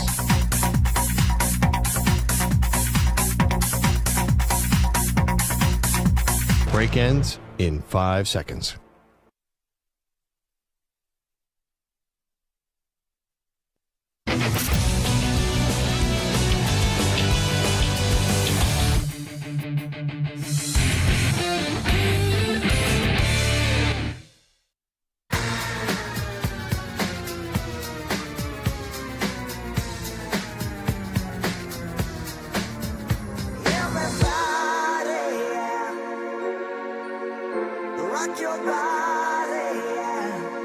Hey, this is Howie. And this is Nick. We're the Backstreet Boys. And you're listening to the Zach Gelb Show. And guess what? Zach is back. All right. He's live. He's nationwide. This is the Zach Gelb Show. Oh, my God. We're back So again. another day that we do not have Justin Jefferson on a new extension and a new contract. So Ack has been saying this in his updates. I'll get to the Ask the Pros question in just a second. But Ack has been talking about this in his updates, how, according to Adam Schefter, Justin Jefferson, who's been in talks with the Vikings regarding a contract extension, was not spotted at the team's training facility today for the start of organized team activities, per sources. I don't want to freak out about this because it's like one of those things where you know he's going to be there to start the season. But I'm thoroughly disappointed with the Minnesota Vikings that they have not got a new deal to Justin Jefferson yet. Justin Jefferson has had an unbelievable start to his career. Justin Jefferson is one of, if not the best wide receivers in the NFL. And what I fear here is this. When it's so obvious that a deal should get done and it's already been done, it should have been done last year. The fact that it's now bled into this year doesn't give me a lot of optimism because this is such a slam dunk. Should you pay Justin Jefferson? Like if Stu asked me that today, an onside, offside, I would look at Stu and say, what are you, stupid? And I would say that like respectfully. Of course you should pay Justin Jefferson. But here's what I fear with the Vikings. That they have Jordan Addison now. And Jordan Addison is a good wide receiver. Don't get me wrong. He has potential to be a number one wide receiver. But Jordan Addison's on year 2. Justin Jefferson is about to enter year 5. So here's what I fear. That the Vikings go, we'll let Justin Jefferson play out this season. And then we'll readdress this a year from now. And sure, the Vikings could give him a deal a year from now. They could also franchise tag him. And if it goes the route of a franchise tag and they don't give him a deal this time next year, by this time next year, if he doesn't have a long-term extension, and we're talking about Justin Jefferson a year from now and a franchise tag, that relationship's over. It is over. Justin Jefferson absolutely deserves a new deal. And I just fear this is the Vikings who know they're going to have to pay him $30 million, north of $30 million a season. I just fear them trying to cut corners and say, oh, we'll get 2 first-round picks and then some for Justin Jefferson. We're not going to pay him. We'll have Jordan Addison, who's going to be year 2 going into this year. I'm talking about like a year from now, so it would be going into year 3. And then we'll use that capital to build the rest of the team. And I think not only would that be a dumb approach, but it would be a big-time disservice to the young quarterback you just drafted in J.J. McCarthy. I sat here on this show for 2 months, and we discussed J.J. McCarthy. We discussed what is J.J. McCarthy and his pro prospect. And I said, Out of all these quarterbacks in the draft, where J.J. McCarthy lands, that's the biggest one. Out of all the quarterbacks. Caleb Williams think you go anywhere, be successful. Jaden Daniels think you go anywhere, be successful. Drake May, fit does matter. Michael Penix Jr., I do think the fit matters. But for J.J. McCarthy, who I don't think has a ceiling of greatness, I think his ceiling is just good in the NFL. You saw what he did at Michigan. And he managed the game, had a great offensive line, and 2 great running backs in Blake Corum and Donovan Edwards. And when needed to, made the big throw. You put J.J. McCarthy in New England where Drake May is, J.J. McCarthy, who's ready to start now, would be a disaster in New England. You put J.J. McCarthy in, let's say, Denver, where Bo Nix is going. J.J. McCarthy would be a disaster in Denver. But I said it from the start, J.J. McCarthy needed to get drafted by the Vikings. Kevin O'Connell, great offensive mind. Justin Jefferson, one of the best, if not the best wide receivers in football. You have Jordan Addison. You have T.J. Hawkinson. You have Aaron Jones. That's a damn good team.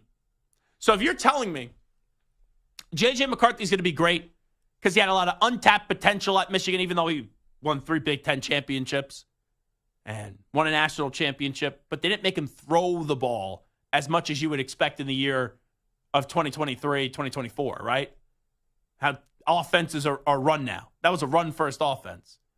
If you're going to sell me that one day he's going to get to that point, he needed to go to a place where there was a lot of weapons, especially in the pass-catching game. And J.J. McCarthy, for all the teams that were quarterback needy, he landed in an ideal spot. Like, you look at all the places these quarterbacks went, 6 quarterbacks in the first round. Williams to the Bears, Daniels to the Commanders, May to the Pats, Michael Penix Jr. to the Falcons, Bo Nix to the Broncos, and J.J. to the Vikings. J.J. going to the Bears would have been a great landing spot, right? You got DJ Moore, you got Rome Odunze, and Keenan Allen. You can make it work there. The Commanders, you got Terry McLaurin, but that roster's not ready to go. The Patriots, they don't have a number 1 wide receiver. The Broncos, not a good offensive roster. The Falcons, you got some pieces there with Bijan and Drake London, Kyle Pitts. You can make it work. So the only other destination out of the 6 that were available from a quarterback standpoint that you could argue is better than Minnesota, and probably is better right now, is Chicago. So that fit of him going to Minnesota was enormous. Can you imagine, though, a year from now, when you're optimistic, maybe, about the hope of J.J. McCarthy in Minnesota? Let's say he has a solid rookie season. Like, let's say he starts from week 1, they go 9-8. Him and Jefferson show that synergy and that connection. And then an offseason from now, because of a contract dispute, Justin Jefferson gets traded. That's my fear with the Vikings organization, is that the Vikings are going to get cheap. The Vikings are going to try to do what Tennessee did, where they go, we're not going to pay A.J. Brown. We'll get a first-round pick. Vikings obviously get more than just a first-round pick back for Justin Jefferson. We'll draft another receiver to complement him with Addison. We won't pay Jefferson, and then we'll get more draft capital too. That's not a smart approach. Guys like Justin Jefferson don't just walk into your organization every day. And I know, right, number 1 wide receivers, not like you look at the teams that have won Super Bowls over the last 10, 15 years, not a lot of number 1 wide receivers. But you want to get into a spot where the Vikings can one day be a contender again, you need a Justin Jefferson. And the thing that doesn't make sense, and I get it, sometimes contract negotiations, they play on out, they get ugly, and then eventually a deal gets done. But if they don't get a deal done by week 1 with Justin Jefferson, that's then 2 off seasons where they have tried to get a deal done and a deal hasn't got done. So I know we say that saying, right, 3rd time's a charm. So maybe the 3rd time would be a charm. But why would I expect the 3rd time to be a charm here? Why would I anticipate that it will work the 3rd time? That doesn't make sense to me. Like, Stu, are you legitimately concerned as they enter the final year of the contract? I know there's franchise tag stuff, and we don't have a deal done yet with Justin Jefferson. Does that start to become concerning to you? Because this seems like, I know it's a lot of money, right? Like wide receivers, like quarterbacks, offensive tackle, wide receivers. Those are three rich price tags. And I'm not saying this negotiation is supposed to be easy. And I know it's a lot of money, but this is now 2 off seasons. We're sitting here. It's May 20th. It's practically about to be June. Off-season programs are underway, and still no deal done yet for Justin Jefferson. I'm not saying you press the panic button, but I am concerned. I am concerned that this, I thought it should have been done last year.